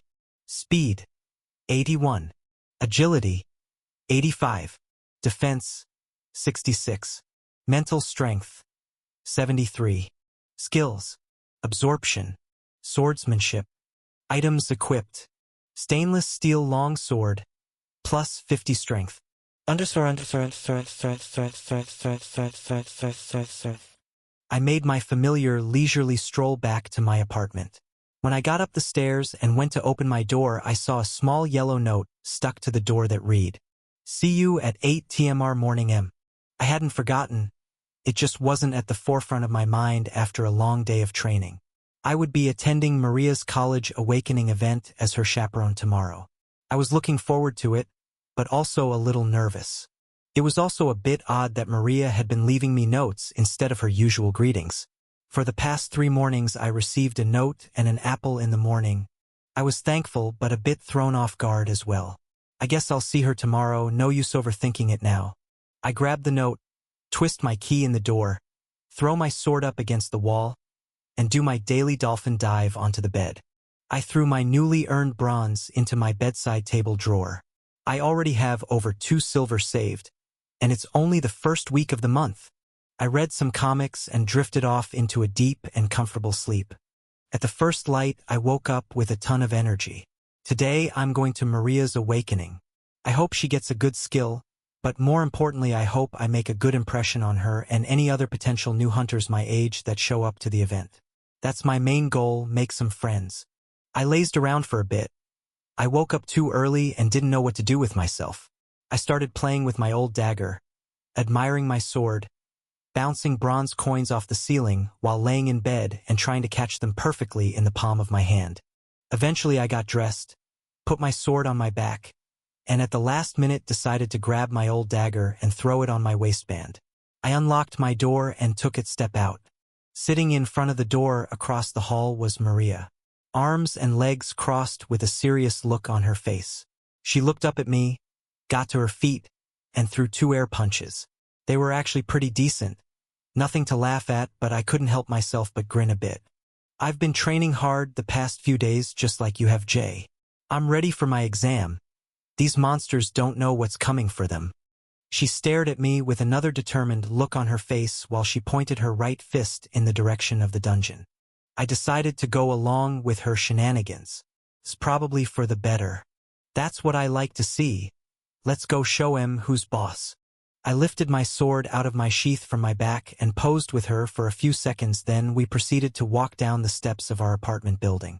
We're going to the Alpine Square dungeon, right, Maria? Yep. I'm pretty excited. I wonder which skill I'll get. Maybe I'll be a sword user like you, or maybe I'll get a cool defense skill, or maybe. Haha, we'll just have to wait and see. What weapon did you bring to fight your first monster with? She froze a bit and went red in the face. Wait, I completely forgot about that part. I was totally focused on training my punches. I didn't think about what I'd actually used to fight real monster. Jay, what am I going to do? With a flustered and worried look on her face, I just chuckled a bit and remembered my first day in the dungeon. I was exactly the same. I didn't even bring a weapon myself. It's only right to pass on the tradition. I had a suspicion it'd be a good idea to grab my dagger this morning. I brought you something. I thought this might happen. I pulled the dagger with the small sheath off my waist and handed it to Maria. Eyes wide, she accepted it with both hands. Ooh, this is so cool. Thank you, Jay. Thank you, thank you, thank you, thank you. It's no problem, keep it. You're going to need a strong weapon to fight off your first monster. I'm here to help. She bobbed her head a bit and we kept walking towards the dungeon. When we finally arrived, there was a rather large crowd gathered in the square. From what I could make out, there was about 20 students. Standing behind over half of them were older-looking hunters with much more gear equipped than they needed in a dungeon like this. They must all be parents or close friends of the student. They were mostly senior or retired hunters that wanted to help out and brought all their gear to impress the other chaperones. I felt a bit underdressed, but wasn't trying to impress 50-year-olds, so I didn't think much of it. We walked closer and I couldn't believe my eyes. Standing at the front of the crowd checking everyone in were two very familiar people. The petite woman with bright green hair looked up and saw us from about 5 meters away, and a huge smile came across her face. What a surprise! It's you. Can I check you guys in? My eyes went wide. I was just thrown off guard a bit at her sudden appearance. I never expected to see her of all people this morning. Then again, schools do partner with the Hunters Association to have events. They are the closest representatives in the area, and perfectly ranked for a job like this. It makes sense. Abby? You're here? And yeah, Maria here needs to check in. I'll be her chaperone today. Maria looked up at me with a puzzled look on her face. How do you know her? Who is this? Oh, this is Abby. I mean Ms. Sotoro, a representative from the Hunters Association. My guess is she's our guide today. Abby smiled and exchanged papers with Maria as she checked her in and noted me as the chaperone. That's right, Mr. Reynard and I will be leading the class today to make sure everyone awakens their status properly and safely. Mr. Reynard was close behind her. He walked over. Please get in line. We will be entering the dungeon shortly. He's always a mood killer. I half rolled my eyes, but Abby saw and giggled at me. I didn't mean to, it was more of a reflex, but I'm glad she got a kick out of it. Maria and I made our way back over to the group of students and chaperones to wait patiently before entering the dungeon. Chapter 10. All right, everyone. It's time to enter the dungeon. All students without a chaperone, please stay close to Mr. Reynard and me. Those of you with chaperones, please stay nearby as we enter the dungeon and wait for our instructions before venturing off on your own. We all got in line in pairs of 2 and hopped through the blue twisting portal.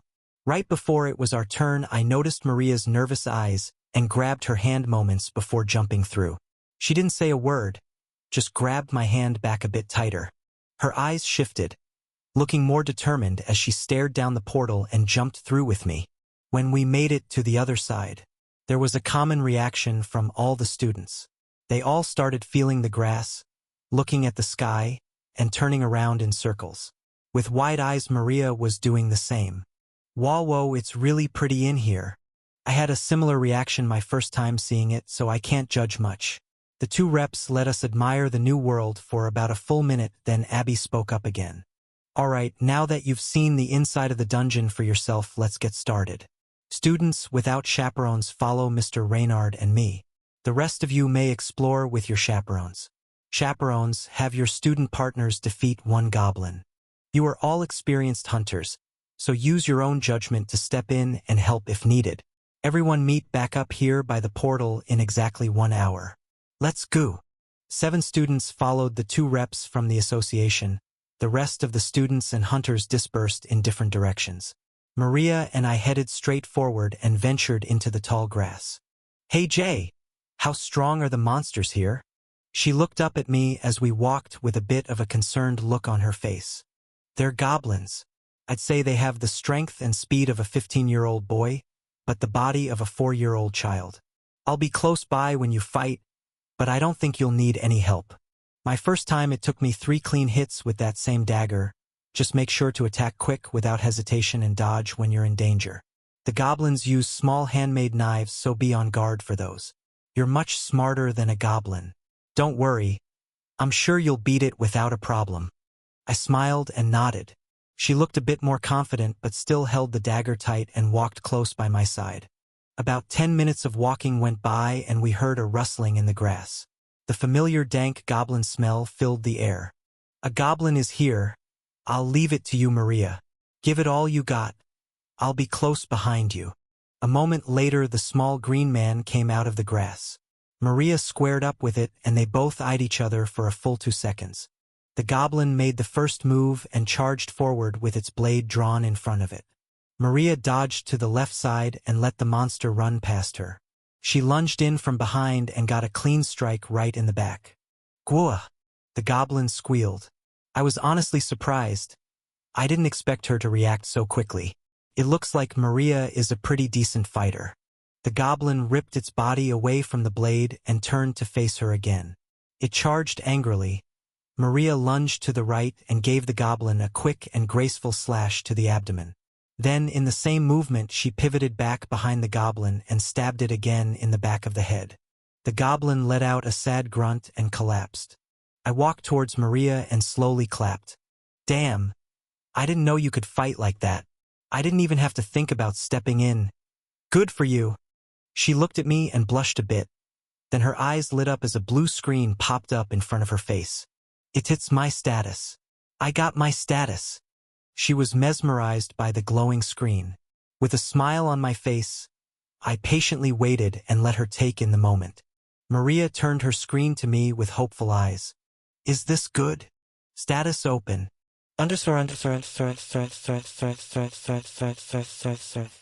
Name, Maria Cortez. Level 1. HP, 10 out of 10. MP, 10 out of 10. Strength, 10. Speed, 11. Agility, 10. Defense, 10. Mental strength, 17. Skills, combat magic, ice summoning. Items equipped, iron dagger.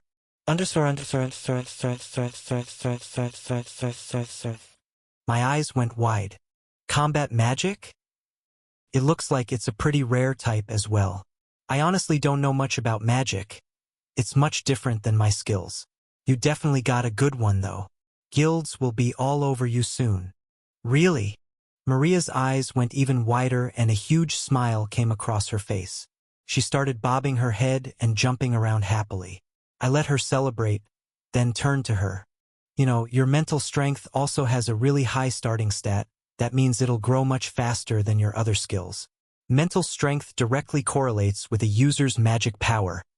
It's the perfect combo. Ooh, so it is good. Try it out, let's see what your skill can do. Just concentrate and repeat your skill name in your head. Okay. Maria had that full concentration look on her face again. She put both hands in front of each other and stared forward. A white and blue mist began to form. Then a small object in her hand formed. It grew a bit bigger and bigger. It looked like a sword. I did it! Maria turned to me with a satisfied look on her face, holding a beautiful light blue sword surrounded by white and blue mist. I really did it! Look! I'm a sword user like you, Jay.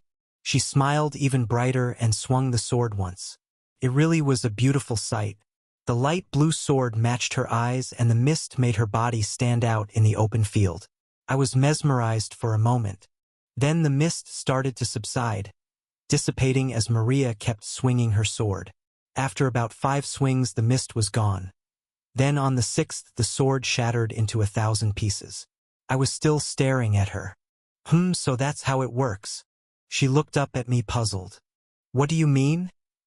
Take a look at your status again. What's your MP stat at? She pulled up her screen with a look of dissatisfaction. 0 out of 10. Dang it. Yep, makes sense.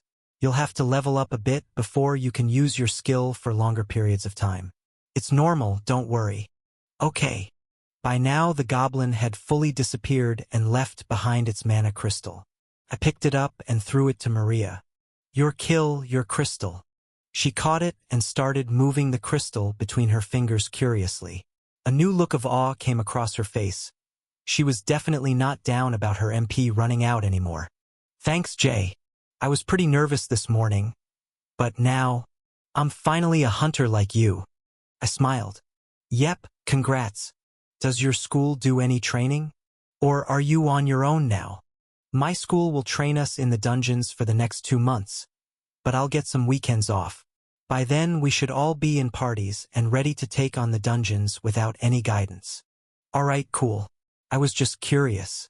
Let's make our way back to the meeting point. Okay, sure. But once I'm done with my school training, I want to show you my skills. I will master my sword, I promise. Get ready, Jay. I'm going to be an even better hunter than you. I bet. Can't wait to see it. She nodded at me with a determined and satisfied look on her face with her cheeks puffed out a bit. We made our way back to the portal to find a dozen students chatting and showing off their status screens to each other. Maria and I just stood around and made small talk, waiting patiently for the Hunters Association party to return. Chapter 11. I saw a bright green head of hair bobbing above the tall grass approaching us from a distance. All right, everyone. How'd it go? Everyone has acquired their status? No serious injuries? Anything important to report? Our group murmured a bit, but no one spoke up. Sounds like everything went well. Congratulations to the new students. Now let's leave the dungeon. We all left the dungeon in a much less organized manner than how we entered. When we made it outside, I saw a middle-aged man in a casual dark blue dress shirt and black dress pants with shiny black shoes. Then Abby spoke up. Students, I'll leave you with your teacher, Mr. Carlson. Chaperones, come with me for a moment. I'd like to thank you all. The students swarmed over to their teacher. Maria looked at me. Thanks again, J.E. I'll see you later. I smiled and waved. See ya later, Maria. Then I walked with the chaperone group and waited around with a bored look on my face. I came here today to meet some new faces, but everyone was either way too old or honestly way too young. I did get to help out Maria today though, so it was an overall success. I can't complain. Thank you all for coming out today. I zoned out a bit, it just sounded like a generic corporate thank you speech. I couldn't be asked to listen. And if you have any questions or want to join the Hunters Association, please drop by our local government office anytime. We'd be happy to help. With that being said, I'll dismiss all of you. Thanks again for helping our up and coming hunters today. I was still spaced out staring off at the pond and trees in the Alpine Square Park. The crowd dissipated and just left me mindlessly standing there with the two reps in the middle of the square. Hellu? Hellulu. I saw a hand being waved in front of my face with a bright green background. Once my eyes focused again, I saw Abby staring at me, uncomfortably close to my face just like she had in that office building. You know I have off work for the rest of the day? Want to see something cool? I am pretty new to this city. You seem to be the only hunter close to my age. Plus, I don't know anyone else with two skills like me. Abby was talking really fast and jumping up and down in front of me. Everything that had happened in the last 10 seconds was throwing me a bit off guard. Without thinking much, I just replied, "Why, yeah, sure, what is it?" With an excited grin, she grabbed my right wrist and started tugging me along. "Come on, let me show you Lexington Wolf Dungeon. The association is about to approve it for public use. It just popped up like last month." With a startled look on my face, I just let her drag me along. This is what I wanted today, wasn't it? To meet new hunters my age. And who am I to say no to a woman like her? After a full minute of walking in the direction opposite my apartment, I started to rethink my decision. This was way past Alpine Square in a part of town I've never even seen before. I shook my head and took in a breath of fresh air, returning more of my mental clarity. Hey, wait a second. Where is this place? And what exactly is this place? A new dungeon? You know, I'm not even level 30 yet. She just replied without looking back at me and dragged my arm again. Hey, don't worry. It's an E-class dungeon. A bit harder than the one you're used to raiding. But I'll be with you. I'm a D-class hunter. I can protect you with my eyes closed if need be. Plus, I think you're ready. She turned and did that head bob with her eyes closed that numbed my logical senses again. I just decided to go with it. She had a good point according to my wondering mind. All my reasoning was thrown a bit off by the absurdity of the current situation. I decided to throw all common sense to the side and just enjoy myself right now. After another 5 minutes of walking, we stopped in front of an old-school-looking movie theater. There was a large sign above the entrance that read, Lexington Theater. There were 2 guards out front and a couple large pieces of construction equipment close by. One of the men looked up. "Good morning, Ms. Sotoro." He nodded and looked back down at his paperwork as we walked inside without another word. The inside of the theater looked like it had been remodeled a bit. The white walls felt oddly familiar, like the white walls in the Hunters Association. Then I saw it. At the back of the long room was a floating blue portal. My eyes went wide. This is a dungeon site? Abby looked amused. Yep, I already told you. This is the new E-class dungeon the association has been exploring. It should be open to the public in a few days, but come on. It's always more fun to do something before you're allowed to write. I nodded my head in nervous agreement, but was also oddly excited. I'd never been to any other dungeon sites, and had been training all week. I was honestly itching for something new. All right, let's do it. We walked forward. I drew my sword, and we jumped through the portal. When we popped out the other side, I took in my surroundings. I looked up first. There was a light orange sky with white clouds slowly drifting by. Then I looked down. I was standing on hard sandy dirt without a plant in sight. Lastly, I looked out into the dungeon. There were large rocks every 200 meters or so, but it was basically a desert wasteland. It was a fascinating scene.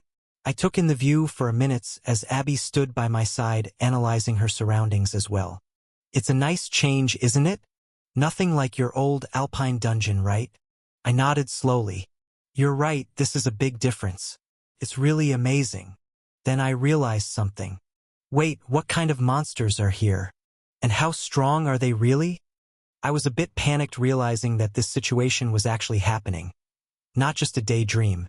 It's in the name, dude. They're wolves, and they're not that strong, don't worry. Maybe a bit stronger than the Alpine boss, but you can handle it. My face went white. The normal monsters here are stronger than the Alpine boss? I gripped my sword harder and started scanning the horizon. Yeah, again, don't worry, Jay. Anything you can't handle, I'll take down. Think of this as a training session. Let's have some fun. Abby skipped off into the dungeon. I was both excited and scared out of my mind. I muttered to myself, what the hell have I gotten myself into? I just put on a nervous grin, gripped my sword even tighter, and followed the green-haired skipping girl deeper into the dungeon. 5 minutes of walking passed, then 10 minutes, 15 minutes. Silence in the wide-open desert, until, Gruarur, out from behind a large orange boulder, a huge gray and white wolf with a scar over its right eye slowly emerged with all of its teeth showing. My brain shifted. I immediately went into battle mode. I gripped my sword, gulped, and squared up with the beast. I heard Abby laugh a bit. She jumped on top of the 10m high boulder like it was nothing. All you, J.E. I'll be up here if you need me. I hardly noticed her, but registered her actions while I kept my full focus on the behemoth in front of my eyes. This was no ordinary wolf. On all fours, it was easily 150 centimeters tall.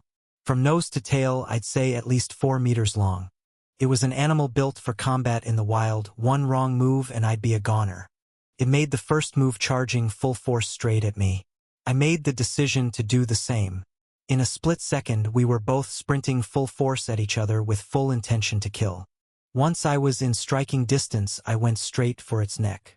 By the time I had swung my sword, the wolf had shifted to my left and had its open jaw pointed straight at my torso. I jumped back with all my force.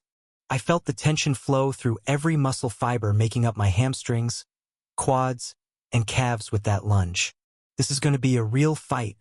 Standing roughly 3 meters apart in the open desert, we faced off once again with a newfound respect for each other as opponents. We were in agreement that our first encounter was an even matchup. The wolf snarled. I gritted my teeth. We both lunged back in. The starting moves were picture perfect from our last clash. I went for the same shot at its neck, but of course with no intention of committing to the same move. This time, at the last second, I jumped up and over the wolf while swinging my sword in a windmill pattern all the way from behind me to above my head. I was locked on, targeting the wolf's back. As I was gearing up my attack, it chomped where my midsection had been moments ago. I let out an battle cry and swung down with all my might. Ah-hu-ya-ya-ya. The wolf registered what was going on too late. It had to move its head at an odd angle to see me from its left eye. It attempted to dodge, but I landed a clean slash on its back before I lunged away. Again, we stood 3 meters apart, the wolf bleeding from the gash on its back. Of course, as a warrior focused on battle, it was not showing any signs of pain in its movements. The wolf snarled and stared me down. I grinned and gripped my sword. This second round was a win for me. I could tell by the change in mood. It's now or never. This next exchange is about to get really serious. We dove in towards each other in a similar fashion. I decided to go for a full-on frontal attack. With my sword up in front of me, it's good offense and defense at the same time. Plus, I can make a quick decision to go to either side depending on the wolf's movements. The monster decided to do the same thing. A clash of full-force frontal attacks was about to commence. I swung my sword right at its face as it let out a roar and showed me all of its drool-dripping teeth. The wolf made a powerful lunge to my bottom right side. It was following the trajectory and speed of my sword to a T just before impact. It shifted its neck faster than my eyes could track and smashed its teeth against the flat side of my blade. In the quarter second, I was overpowered and outmaneuvered. Couldn't believe it. The wolf's neck was dangerously close to my blade. If I had better footing, I could slice its head clean off without a problem. But this is what the monster had planned for. It lunged in with my confusion and used its front left claws to dig deep into my chest, leaving 4 gash marks from my left pec to my right lower abdomen. Ahuaweawa! I yelled as I turned my body away from the attack. The wolf continued its momentum, speeding past me and out of my blade's range. Round 3 went to the wolf. We squared off again, both dripping blood but not budging an inch. This last round will decide it all. I can't let my guard down again. This is a highly intelligent monster, not comparable to anything I'm used to fighting with my sword skills. This is a real life or death challenge. And I'm enjoying it. Before I could fully get my thoughts together, our final round was starting. We both locked glares and charged in. It felt like the world around me was moving slower. I remembered this feeling. It was familiar. I lunged in for a full-on frontal attack again. The wolf read my movements and answered with its own frontal charge. I brought my sword up and to the right of my body, getting ready to swing with every last store of energy I had left. As we drew even closer, I let out my battle cry and swung. There was a silence in the air. The wolf recognized my attack and was already preparing its counter as my blade fell. Like before, the wolf shifted its weight and went for the flat side of my blade. This time, however, I did not stop my attack. I let the blade crash down, even with the added momentum from the wolf's counter. The blade pierced into the tough sand-coated rocky earth. The blade was submerged half a meter in the ground. I was basically naked on the battlefield in the eyes of the wolf. It saw my situation as a weakness, but in my eyes it was an opportunity. The monster lunged forward over the useless sword with its hungry jaws and clamped down onto my left leg. I gritted my teeth and blocked out the pain. Without hesitation, I used its jaw as an anchor. I planted my right foot in the ground and pulled my sword from its rocky tomb. With an uppercut that had no regard for the well-being of my left leg, I used both hands to swing my sword up and out of the sand with all my might. Time basically stopped. My blade pierced the underside of the monster's neck and a huge wave of blood covered our battlefield. I could almost read its mind while watching its one eye go wide. It never saw this attack coming. In the wolf's mind, its dinner was already caught. I felt the teeth loosen on my leg as the monster let out more cries of agony. I finished my slash and steadied myself for another. I had to take the opportunity in front of me. As the monster backed up a step, I lunged in with all the strength left in my right leg and finished my previous slash. After that move, I fell to the ground following the momentum of my sword downward. In the corner of my vision, I could see the lifeless wolf's head falling at the same speed as me with its body still upright. Thudded. I win. With my left cheek resting on the warm sand, I smiled and closed my eyes. Level up. Level up. Level up.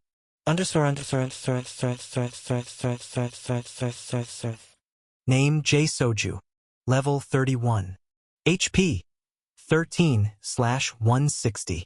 Mepe 45-160. Strength 80+50. Speed 89. Agility 94. Defense 73. Mental strength 80.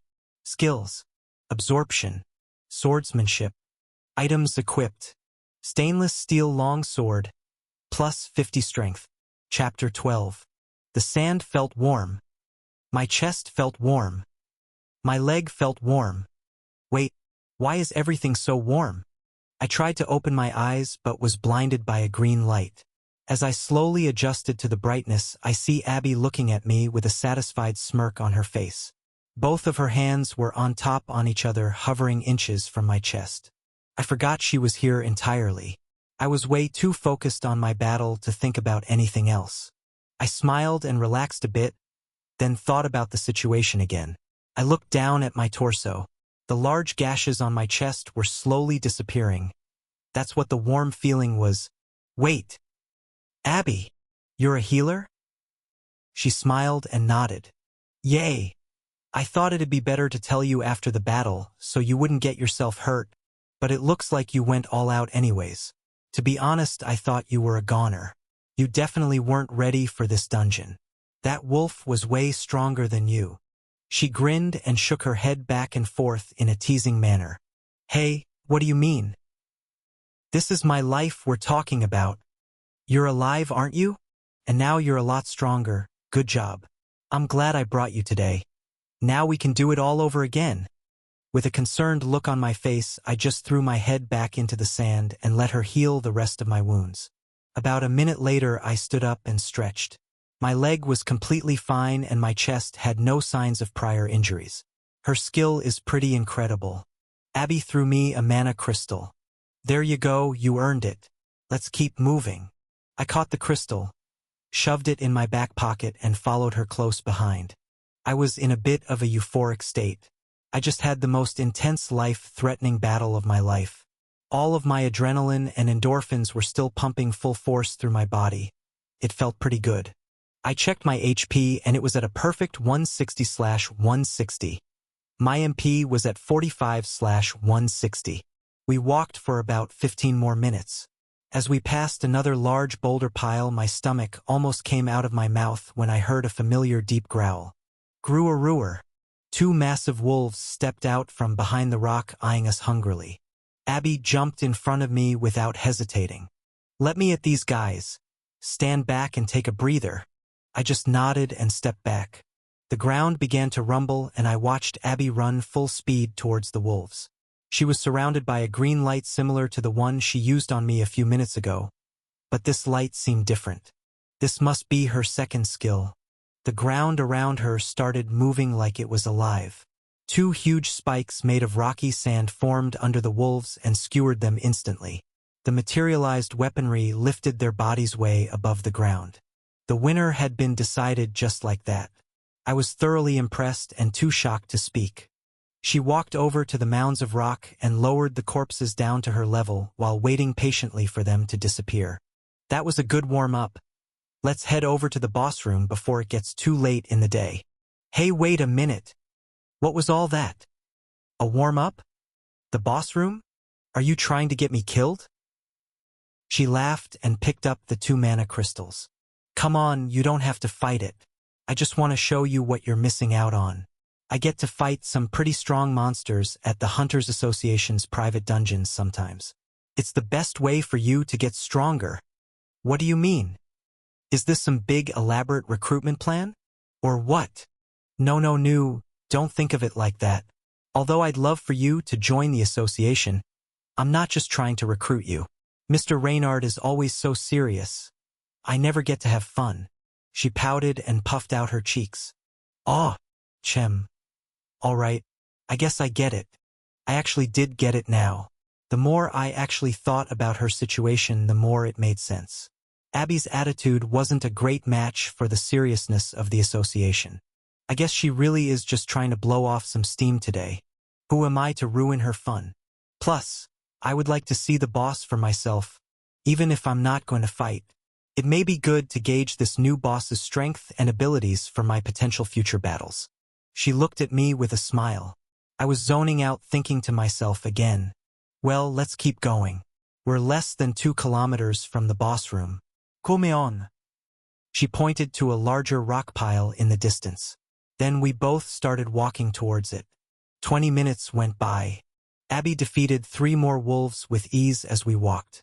I was still astonished by her amazing strength, but decided not to comment on it anymore. Hey, what's the boss like? A huge wolf or something? And how strong is it exactly?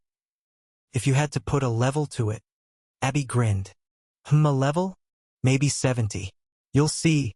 It's pretty much a wolf. Plus it uses magic. I stopped walking in place. Level 70.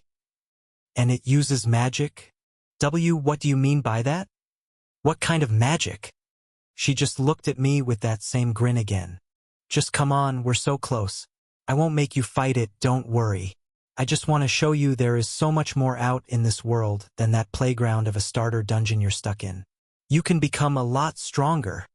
I know it. She insulted me, but also encouraged me at the same time. I felt a bit confused. I'll take that as a compliment, I guess. Good. She smiled, nodded, and turned to keep walking towards the boss room. The thought of a level 70 monster was very overwhelming, but at the same time it was exhilarating. Abby had piqued my interest. I needed to see this boss for myself. I took a deep breath in through my nose and out through my mouth before following Abby deeper into the dungeon. Chapter 13. I stood beside Abby watching the light gray portal slowly spin in front of the orange rock pile. We finally made it to the boss room. All right, you ready, Jay? Yup. As ready as I'll ever be. We jumped into the portal and entered the boss room.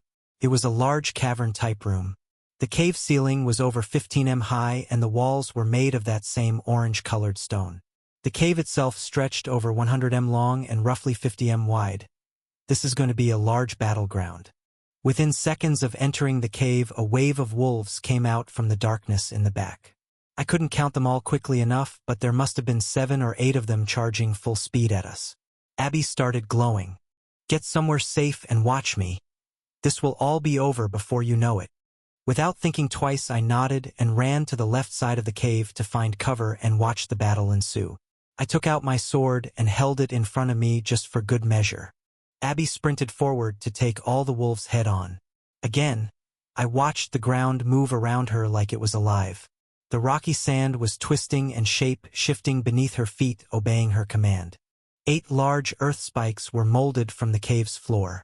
With a swift and graceful movement of her right hand, Abby maneuvered all the spikes into perfect positions and impaled every one of the wolves in a single strike. The wolves whined for a moment, but the cave went quiet. Then, I felt heavy eyes glaring at me. Something strong was watching. Something purely evil. The back of the cave felt ominous. Abby and I were both looking towards the dark end of the cave, waiting for some demon to arise. Abby started glowing even brighter, preparing for war. Gruru, you are. The back of the cave lit up with the glow of a deep crimson-red light. Flames began creeping up the walls of the cave, and a large human-like figure appeared. Standing over 5 m tall, a beast emerged. It was definitely not human. With the head of a wolf, the torso of a giant man, and the limbs of what looked like a man and wolf combined. This must be what a werewolf looks like. Its body was covered in red glowing veins holding back its immense muscles. They looked like tight coils of magma moving around its body. Its eyes were sharp and its teeth even sharper. It stared down its opponent, the green glowing girl standing below. The tension in the room was like nothing I'd ever experienced. A clash of immense energy. There was magic power pouring from each warrior ready in their battle stance. A hot and evil fire burned behind the monster. It let out a battle cry and flames erupted from its back, legs, and arms. The room heated up in an instant. The creature was declaring a duel. Abby began glowing brighter. The ground started to rumble. Then the whole cave began to shake. She let out a battle cry of her own and produced 2 enormous spears of rock from the ground similar to the monster's towering size. She sent ripples through the ground, making the battlefield itself an extension of her body. Earth versus fire. The battle was about to begin, and all I could do was stare wide-eyed in total amazement.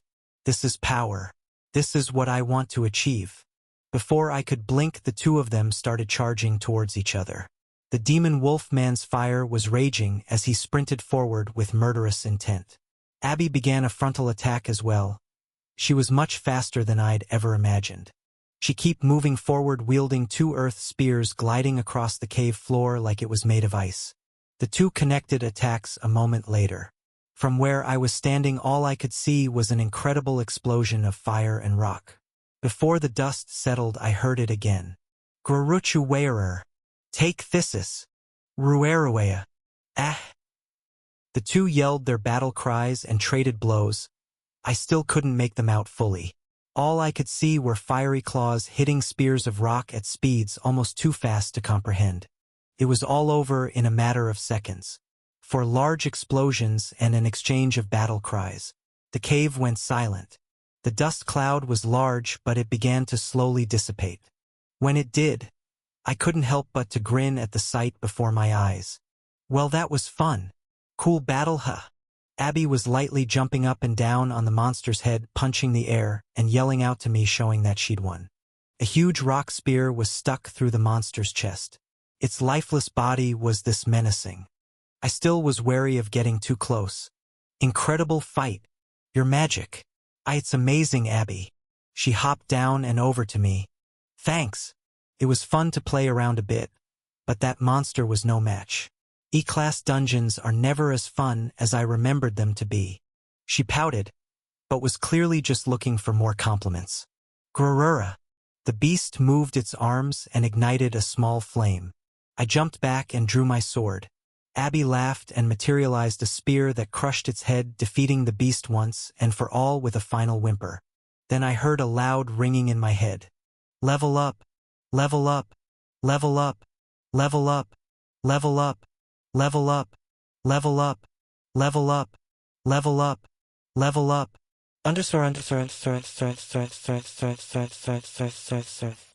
Name, J. Soch. Level 41. HP, 210/210. MP 95-210. Strength, 104, plus 50. Speed, 117. Agility, 124. Defense, 94. Mental strength, 105. Skills, absorption, swordsmanship. Items equipped. Stainless steel long sword, plus 50 strength.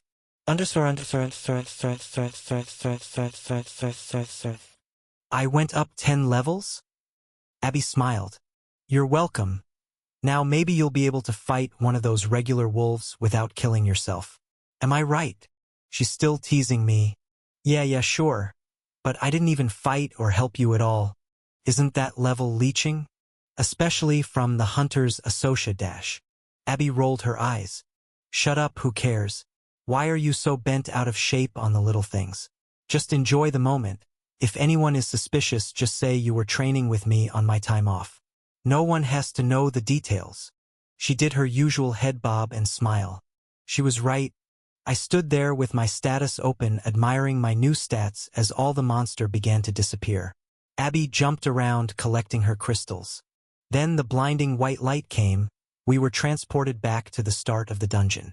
The boss room had been completed. She looked at me with a devious smirk. Okay, now let's see what you can do. See what I can't do? What do you mean? Come on. Abby grabbed my wrist and started pulling me back in towards the dungeon again. I followed, half reluctant but half curious of my new level's power. I mumbled under my breath as we walked deeper in. Here we go. I guess I'm not done for the day. Chapter 14. After a quick walk back into the dungeon, we came across a familiar opponent. A lone wolf eyeing us down, preparing its attack. It was a menacing sight, but after witnessing a boss battle moments prior, this wolf didn't look scary at all. I got this one, stand back. Abby stepped back and let me test out my new strength. I charged at the beast, it returned the favor. A clash between man and wolf had begun again. I could tell I was much quicker than the wolf right off the bat. I lunged in for an attack at its neck. The monster dodged to my left, but that's exactly what I had anticipated. I planted my right foot and charged in for an immediate counter. The wolf howled as I made a clean slice at its neck before retreating to safety. I've gained 13 levels since our last battle. What felt like a brawl to the death before was no more than a good training exercise now. If I'm careful, I'll be able to beat it without a scratch. We squared off again. The wolf bleeding from the neck and gritting its teeth. I stood ready with my sword drawn. The beast made its move. It charged towards me with a death stare. I made a dash towards the left to get a good position on the other side of its neck for a final attack. The wolf shifted its weight and turned to my new spot on the battlefield as I began to charge in as well. I sprinted straight on at the beast using a familiar windmill sword move from my back to over my head. The monster went in for the kill. My agility was noticeably boosted since my last brawl. I jumped over its meager attack and followed through with my strike. It was all over in an instant. The wolf whined and collapsed as I sunk my blade into the back of its neck. A fierce battle, but a clear victor. Level up.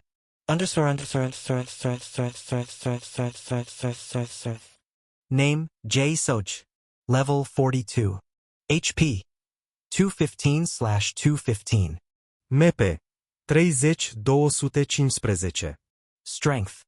106 plus 50. Speed. 120. Agility. 127. Defense. 96. Mental strength. 107. Skills. Absorption. Swordsmanship. Items equipped. Stainless steel long sword. Plus 50 strength.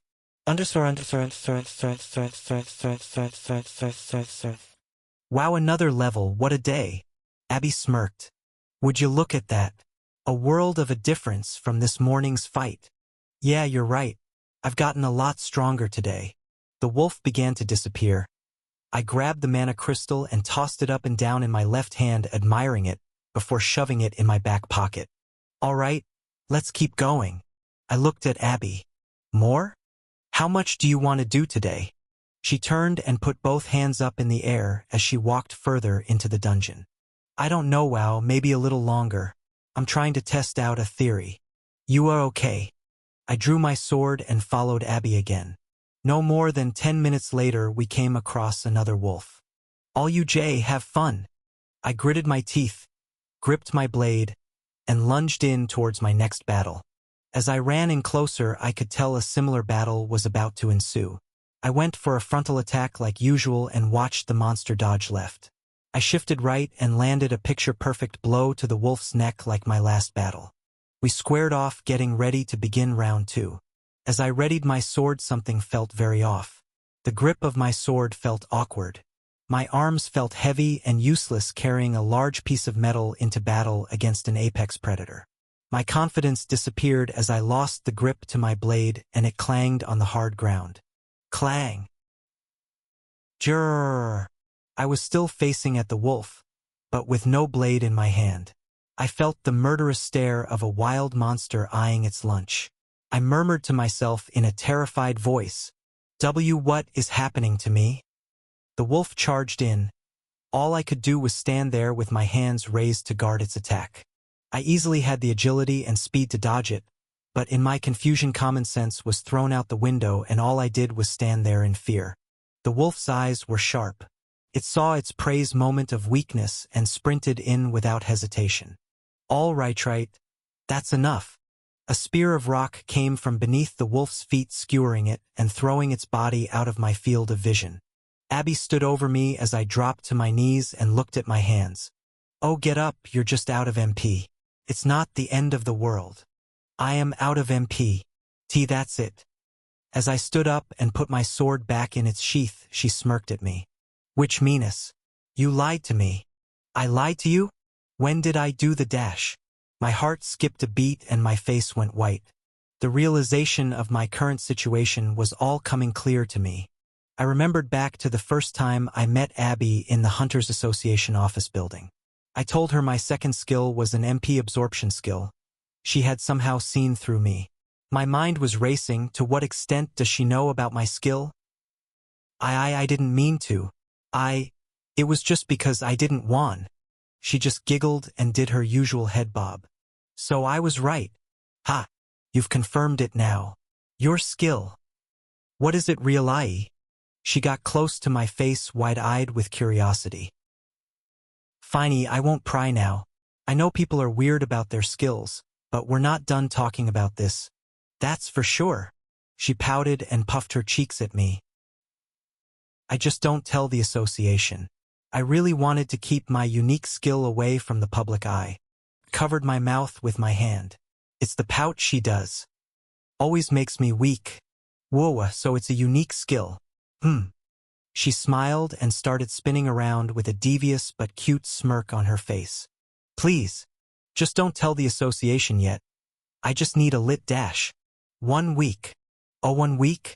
What do you mean by that? She grinned even wider. I'll give you 1 week to defeat the boss room here.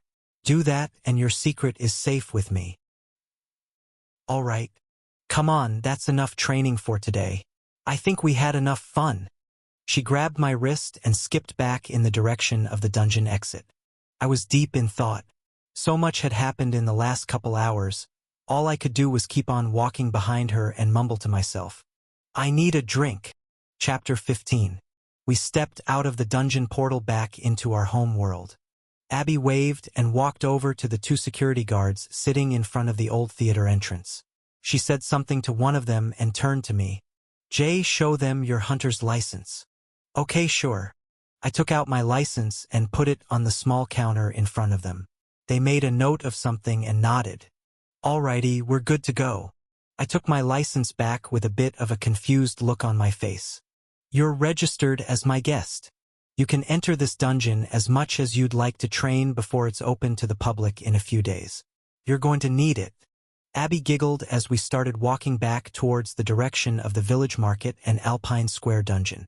The sun was setting as well. It was a pretty sight. We walked past Alpine Square and into the village market. I made the notion to Abby that there was a specific shop I liked to go to. She understood. We walked up to the old merchant's shop moments later. Hey kid, how's it going? Who's the lucky lady? I knew he was teasing me, but I hardly had the energy for it right now. I smiled and threw my 2 mana crystals on the counter. This is Abby. She's just a friend. Don't get the wrong idea, old man. How much can I get for these today?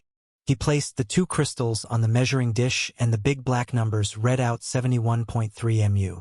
I can do 70 bronze coins. Nice haul today, kid. Where'd you get these crystals? This isn't the Alpine boss. Yeah, we checked out a different E-class dungeon today. Looks like I grew out of the starter dungeon. I smiled and nodded. The old merchant looked a bit impressed and started counting out bronze coins for me. I took the coins a moment later and started shoving them awkwardly into my back pockets. They barely all fit. Abby laughed.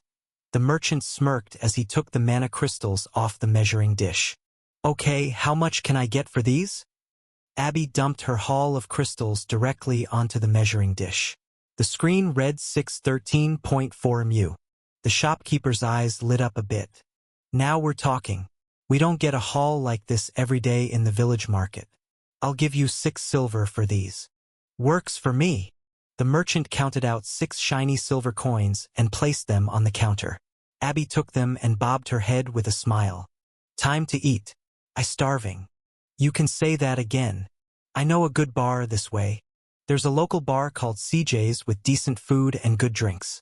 I stop by here pretty often after a long day of hunting. We made our way over and sat down a few minutes later. Hey Mark, can I get my regular? The chicken club with fries, and the biggest draft beer you got. The bartender smiled and nodded as he finished pouring another customer's drink. Sure thing, Jay, 5 bronze. It'll be out in a few minutes. Abby lifted her hand in the direction of the bartender. I'll have what he's having. Double it. I nodded and handed Mark 10 bronze. A few minutes later, our food and drinks came. I couldn't wait to eat. I could only assume Abby felt the same. We dug in. That was good. We finished at about the same time. I was impressed. With bellies full and minds at ease, the last light of the setting sun was a nice finishing touch to our meal. You know, Jay, today was a good day. I'm glad I met you. Janovo. Abby sounds a little drunk. I guess she doesn't go out too much working for the association. Glad you had fun today. I'm happy I met you too. Today was definitely an eye-opener for me. I thank you again for that. Abby smiled in agreement. We walked to the nearby train station as if reading each other's minds. I knew the night was winding down. It was time to call it here and end on a good note. Screech! A train pulled up to the station as we arrived. Abby jumped up to the platform and stepped into the closest train car. As the doors were closing, Abby turned to me. Hey, don't forget. 1 week. I'll see you soon. She smiled, winked, and bobbed her head, making her ponytails bounce up and down. I just smiled and waved, watching the train leave the station. 1 week, huh? I said to myself as I walked back to my apartment. For some reason, I wasn't scared at all. I was just excited that I had a new challenge in front of me, a big goal to work towards. A few minutes later, I walked up the steps of my apartment, twisted the key of my door, and immediately turned on a hot shower. Afterwards, I took a satisfying swan dive onto my bed and almost instantly fell into a deep sleep. The next morning, I woke up bright and early with one mission on my mind. It's time to get stronger. I jumped out of bed and looked in my bedside table. I had 2 silver coins and a pile of bronze, maybe 80 to 90 if I had to guess. I grabbed 2 silver coins and 3 bronze as I walked out the door, slinging my sword over my back. Morning, Jay. Off to hunt? Me too. Maria greeted me as I walked down the steps. Yep. Another day to get stronger. Today's the first day of training with your school, right? Best of luck. Yeah, it is. Thanks. Good luck to you too. Maria smiled and waved as I walked down the stairs. I turned and headed straight towards the village market. After grabbing breakfast at the corner store, I made it to the old merchant's stand. Good morning, kid. Back so soon? Yeah, I need 2 MP recovery potions. I placed the 2 silver coins on the counter and confidently put out my hand. The merchant rummaged through his drawers and pulled out 2 of the small glowing pink bottles. He handed them to me. There you go, 2 E-Class MP recovery potions. They'll heal up to 500 MP per use. Have fun out there, but be careful. Thanks, old man. I grabbed the bottles and left with a confident head nod. Now I was off towards the Lexington Wolf dungeon. When I arrived at the old theater, I waved to the security guards and they thankfully recognized my face. With 2 head nods, I walked in without saying a word. I drew my sword and jumped through the portal without another thought. I entered the dungeon and scanned my surroundings. The plan today was to gain as much EXP as possible and monitor my MP consumption. After about 10 minutes of venturing into the dungeon, my first opponent appeared. I used the same fighting strategy as yesterday. It worked like a charm. Within a matter of seconds, I landed the first hit. Before the monster could even react to its wound, I finished it off. My speed and agility were superior to this beast, and my sword's added strength stat let me kill it in 2 attacks. I checked my status. There was no level up this time. Looks like the EXP is already starting to become less effective on my higher level. My MP was at 155/215. That exchange took about 60 MP. Not bad. As I level up, I'll have more MP to use and it'll take less MP per opponent. I waited to collect the wolf's mana crystal, then ventured further into the dungeon. A few minutes later, another monster appeared for me to slay. A quick and efficient battle took place. In 2 swift attacks, the beast had fallen. Level up.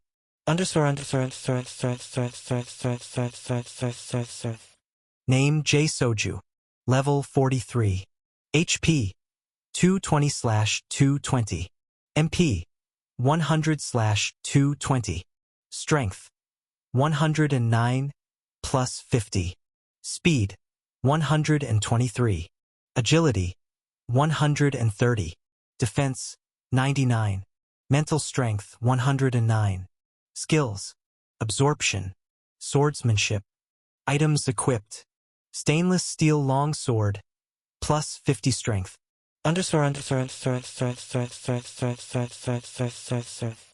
This new dungeon was working wonders.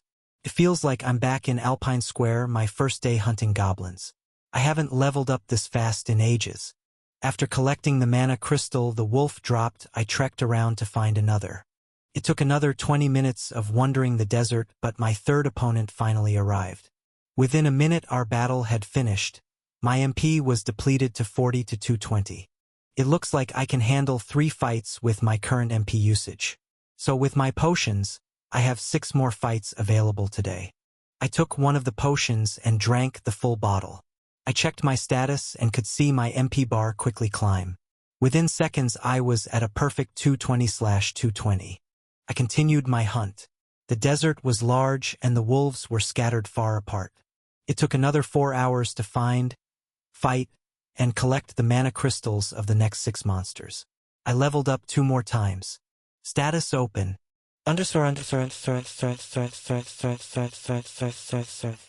Name, J. Soj. Level 45. HP, 230/230. MP, 50/230. Strength, 113 plus 50. Speed, 128. Agility, 136. Defense, 103. Mental strength, 114. Skills, absorption, swordsmanship. Items equipped, stainless steel long sword, plus 50 strength. The level up to 44 happened took 2 kills after I drank my first potion. So it took a total of 3 wolves. The level up to 45 took the remaining 4 battles. It's getting much harder to level up again, but it's getting easier and easier to fight. I'm definitely gaining valuable experience. After my day of battles, I made my way towards the dungeon exit. I was a bit fatigued, but it wasn't horrible. I decided to go to the market for a bite to eat and to sell my crystals. Hey old man, look what I've got for you. I placed the crystals on the empty measuring dish and watched the black numbers read out 324.6 mu. The old man smiled. Looks like you put those MP potions to good use. I give you 3 silver and 20 bronze. Could you do 3 MP potions and 50 bronze? The shopkeeper thought for a moment and smirked. You drive a hard bargain, sure kid. He counted out my bronze and handed me 3 more potions. Thanks. See you again tomorrow, old man. He waved and I headed back home. I bought a sandwich at the corner store and walked up the steps to my apartment. I threw the 3 potions and my bronze into my bedside table drawer. My goal for tomorrow was to use all 3 potions. That would be a minimum of 12 fights. I spent the rest of the night catching up on a few comics and novels that released new chapters before falling asleep. I woke up again feeling great. It's time to get stronger.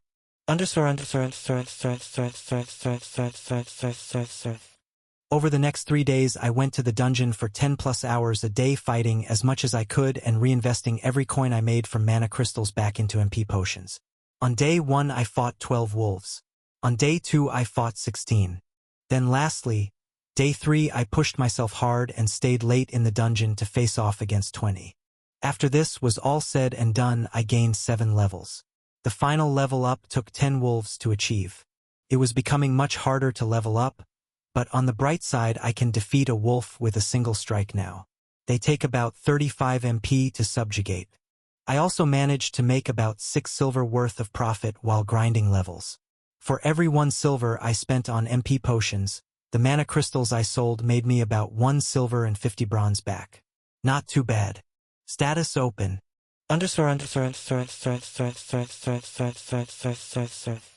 Name, J. Soj. Level, 52. HP, 265/265. MP 265-265. Strength, 130 plus 50. Speed, 148. Agility, 156. Defense, 118. Mental strength, 130. Skills, absorption, swordsmanship. Items equipped, stainless steel long sword, plus 50 strength.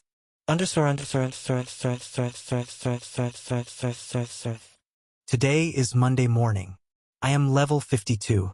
I have 3 more days to defeat the level 70 boss. Chapter 16. On my way to the dungeon this morning, I grabbed 4 MP recovery potions. With my new rise in MP along with a level increase, I'm able to take on 7 battles per full MP bar. The goal for today and tomorrow is to complete over 60 battles in total. As I got closer to the old theater entrance, I saw people lined up around it. There were small groups of people crowded around talking to each other and preparing to enter the dungeon themselves. It looks like the dungeon is finally open for public use.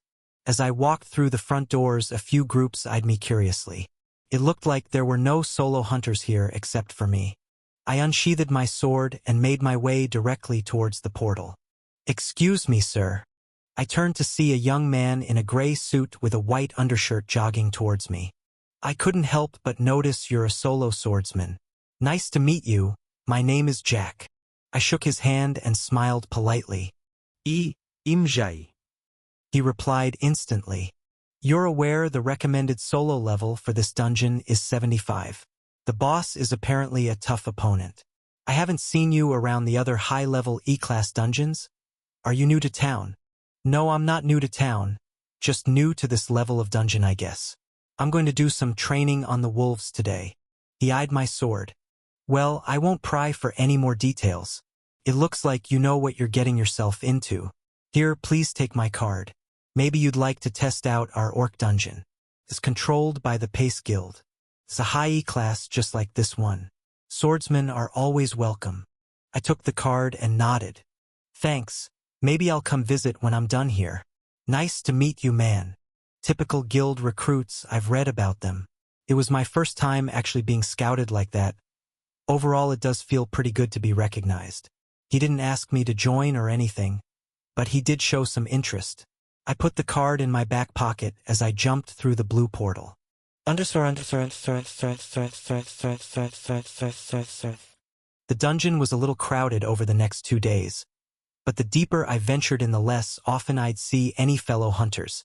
I stayed in the dungeon for 12+ hours a day. I completed 62 total battles. It was becoming more troublesome to find wolves than to fight them. I gained a total of 4 levels and made 13 silver in net profit. Status open. Name J Soju. Level 56. HP 285/285. MP 285-285. Strength 140 plus 50. Speed 160. Agility 168. Defense 127. Mental strength 140. Skills: absorption, swordsmanship. Items equipped: stainless steel long sword, plus 50 strength.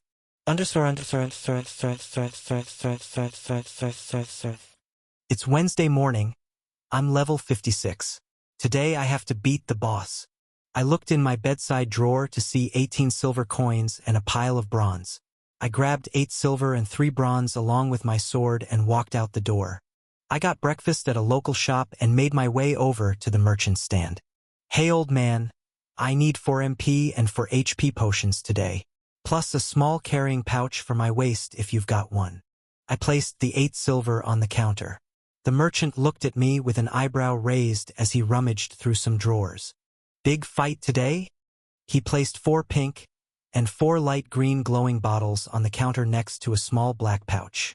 I shoved them all in the pouch and tied it around my waist, then turned and waved. Thanks, old man, see you soon. See ya, kid. Careful out there today. I made it to the dungeon entrance. It was a bit less crowded today. There were a few teams talking and waiting out front, but I paid them no mind. I walked straight ahead to enter the dungeon. It's now or never. Once I entered the desert wasteland, it felt more empty than usual, but it was just my imagination.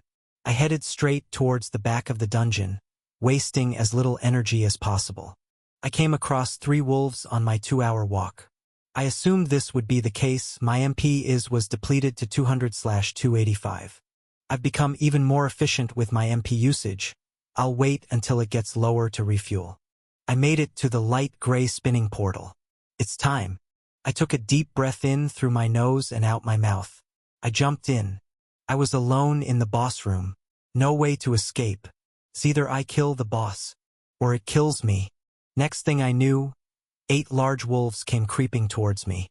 This is the first wave. I need to act fast before the boss comes out. I sprinted in and with a swift swing of my blade, waving my way through the wolf pack.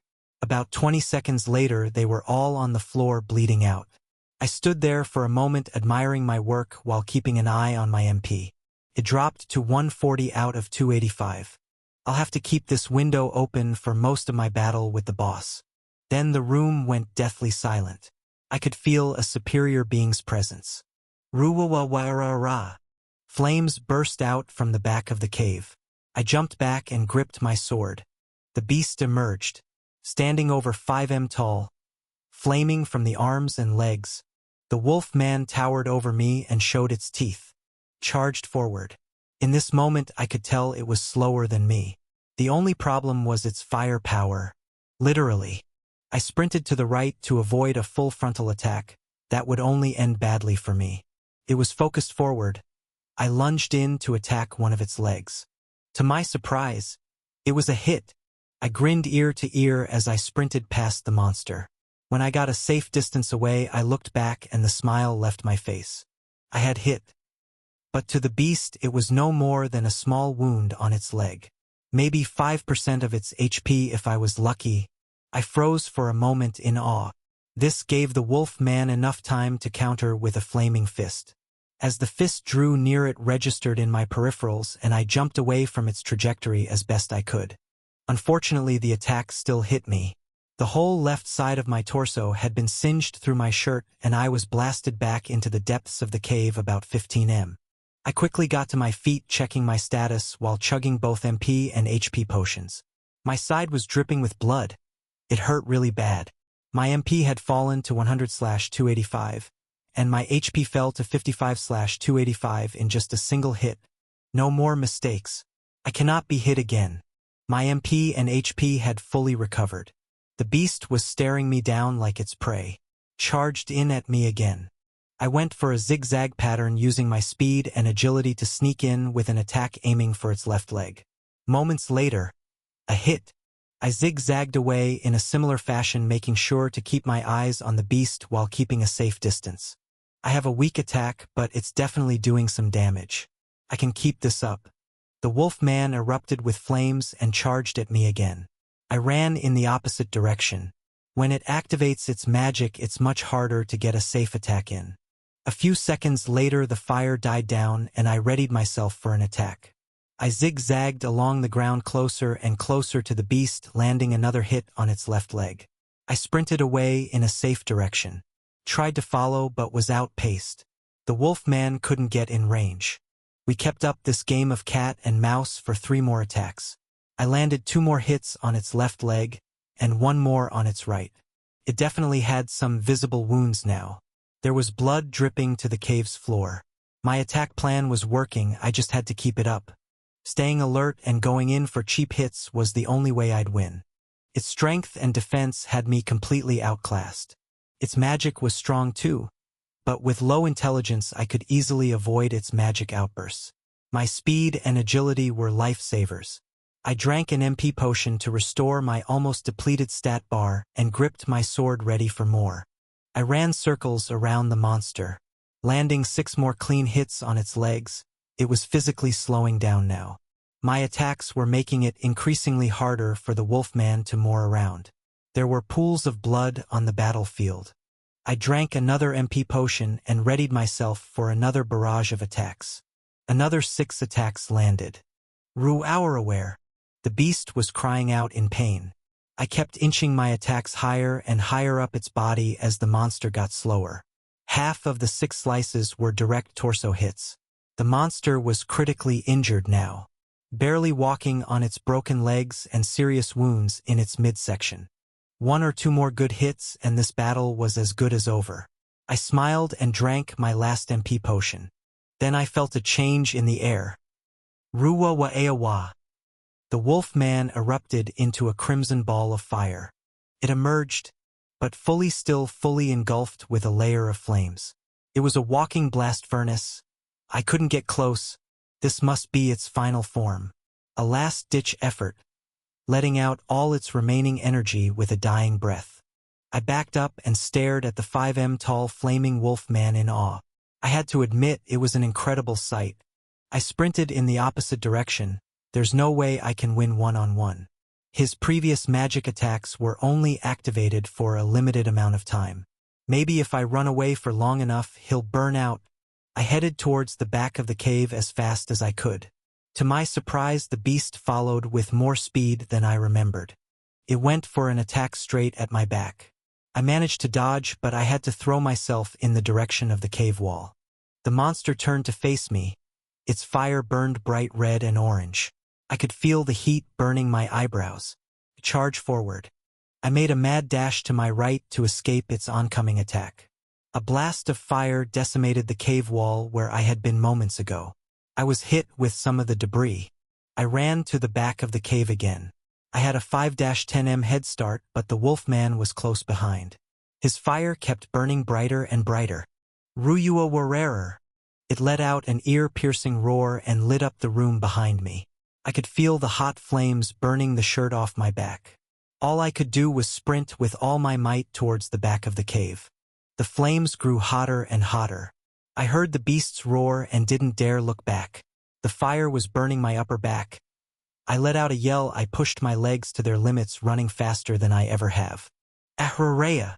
Moments later I was hit with a blast of flames and heard the monster's final cry. I jumped forwards with all my strength, avoiding as much of this final attack as I could. I had successfully outran the beast, but its flames shot forward over 10m. I was able to avoid a blunt force attack, but was still hit with a deadly wall of fire. I was thrown against a wall and tumbled to the ground. After this explosive attack, the cave became eerily silent. The light of the flames disappeared, leaving me in empty darkness. I heard a loud ringing in my head.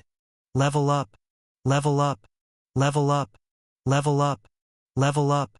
Before opening my status, I noticed a faint blue glowing light in the darkness of the cave. It was about 15 meters from me. I limped my way over to it using my sword as a crutch. As I approached the wolfman's fried corpse, I saw familiar glowing blue words. Use absorption. Skill. Combat magic. Fire summoning. Yes. No. My eyes went wide. With a faint smile I chose yes. The monster's body started disappearing. It dropped a large mana crystal and a shiny gold ring with a small wolf's head imprinted on it. I picked them both up, put the mana crystal in my pouch, then curiously put the ring on my left hand's middle finger. Tightened to fit my finger perfectly. The white light appeared and transported me back to the dungeon's entrance. I stepped out back into the home world and stood in the theater hall. My shirt had been burned off and I was bleeding from wounds all over my body. I just grinned and opened my status. Status open. Name J Soju. Level 61. HP 37/310. MP 265/310. Strength 152 plus 50. Speed 174. Agility 183. Defense 138. Mental strength 152 plus 30. Skills: absorption, swordsmanship, combat magic, fire summoning. Items equipped: stainless steel long sword plus 50 strength, golden wolf ring plus 20% mental strength. Chapter 17. I beat the boss just in time, and I made it out in one piece. What a battle. I drank an HP potion before trying to make my way out of the theater hall. It was empty, but I could hear some voices of a party gearing up outside. After a few seconds my wounds felt a lot better and I was able to walk without leaning on my sword. I made my way out of the dungeon hall and back towards the village market. Hey old man, the battle went well. I placed 10 medium-sized mana on the table and 1 larger crystal from the boss. The merchant placed them on the measuring plate and the bold numbers read out 423.7 mu. How about I give you 4 silver, a new sheath for your sword, and a t-shirt? What happened? You lose it in battle? The old man smirked and laughed a bit while he counted out silver coins. Yeah, it got burned off. A shirt and a sheath would be great. Thanks, old man. One other thing, could you tell me about this ring? I got it from a boss drop today. I handed him my new silver ring. The merchant's eyes lit up. Wow, nice find. It's a mental strength buff magic item, but this type is pretty rare for an E-class. I don't see percent boost items often. It'll be more useful to you as you level up because the stat increase will be greater the higher your base stats are. I'd recommend you keep it if you'll be using your skill. It'll make your MP usage more efficient and your magic stronger overall. I nodded with approval and took the ring back. I placed it on my left hand's middle finger and watched it tighten on its own. I was going to keep it anyways, it'll be useful. You're right. I am curious though. How much is it worth? The old man smiled. The right buyer would pay you between 20 and 30 silver for a ring like that. It's a pretty high-grade E-class item. Even D-class hunters would be happy to use a magic item like that. Awesome. That's pretty good. Hey, catch. The man threw me a generic black t-shirt and the exact same black leather sheath I used before. I put them both on, slid my sword onto my back and took the silver off the counter. Thanks again, see you soon. You too, kid. Be safe. I took the train over to the Hunters Association. I walked up to the building and took a deep breath. Hello, Jay, welcome back. What can we do for you today? The dark-haired woman with a bright smile greeted me at the door. Hey, is Abby is Ms. Sotoro here today? I need to talk to her. She smiled and nodded. Yes, of course. She said she was expecting you today. Please follow me, right this way. I followed the woman to a room in the back. She opened the door and motioned for me to step inside. Well, how'd it go? Abby was sitting behind a desk with an oval-shaped couch in front of it. I waited until the woman left and closed the door. I did it. It wasn't easy. Abby grinned. Oh yay? I thought you would. Let me see some proof. Here, take a look. I threw Abby the ring. She put it on curiously and opened her status to check it out. Aw, you even got a rare drop. Lucky. Then she threw the ring back to me and got more serious all of a sudden. Open your status. I want to see your progress. Sure, 1 dash. Don't worry. We made a deal, remember? You beat the boss, your secret is safe with me. No one else will know. She made a locking motion with her hand by her lips and pretended to throw out a key. Sigh. Okay. I opened my status and flipped the screen to show Abby. Her eyes went wide. Fire magic. You Abzer. It really is what I thought. Incredible. She got out of her seat and started jumping around. You have a unique skill for real. It could be the most valuable skill I've ever heard of, Jay. I nodded. Yes, I know. But I need to keep it a secret until I'm a stronger class hunter. I need to protect myself from any parties that want to take advantage of me. I may just be paranoid from reading comic books, but I think there's some sense to keeping it a secret for now. Abby stopped jumping and looked at me with a concerned look and pouted. I guess you have a point. It's your choice. Well, I'll be your eyes and ears here at the association. No one is suspicious yet, but depending on your future rate of progress, there will definitely be some prying eyes. She made a teasing punching and looking around gesture. I nodded slowly and rolled my eyes. Thanks for looking out for me. Abby smiled and walked back over to her desk. Well, I have more boring work to do today. I'm glad you came in. Maybe we can go on another hunt soon. I have a couple cool D-class dungeons I'm itching to show ya. She winked. Sounds good. You've opened my eyes. I thank you again for that. Soon I'll be the one protecting you. Abby laughed out loud as I turned to walk out the door. Keep dreaming. See you later, Jay. I walked out the front door of the building with a sigh of relief. That went well. Abby knows my secret, but I have a feeling it's actually better this way. I took the train back to a stop right by my apartment. I walked up the steps to my door, turned the key, and stepped inside. I set my sword up against my desk and took a long hot shower. I smiled to myself, today was a good day. I decided to laze around for the remainder of the day to rest. I read some comics, journaled a bit, and made one stop to the corner store for a simple dinner. I slept exceptionally well that night. In the morning I woke up a little sore, but a long stretch made me feel basically good as new. I got dressed, took 6 silver and 3 bronze from my bedside table, grabbed my sword, and opened my door to leave. Good morning, Jay. I looked up and saw Maria staring back at me. Oh hey, morning Maria. You know I finished my first week of training with my school yesterday. I'm already level 15. I can defeat over 20 goblins before I need to restore my MP. Level 15 in a week? All from goblin hunting. Maria tapped her index fingers together. Well, no. My counselor brought my party to the boss room 4 times. We gained a lot of levels but never actually fought. I feel bad about that. B, but we do a lot of combat training too. I grinned. Ah, don't worry. I did that when I started too.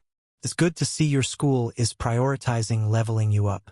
Can't wait to see how far you come with another few weeks. Maria looked up with relief and smiled. Good. My counselor also told me my skill is very rare. We have connections to a few guilds, so their mages have been giving me private training. I raised an eyebrow. Oh yeah? That's pretty neat. Maybe you'll catch up to me sooner than I thought.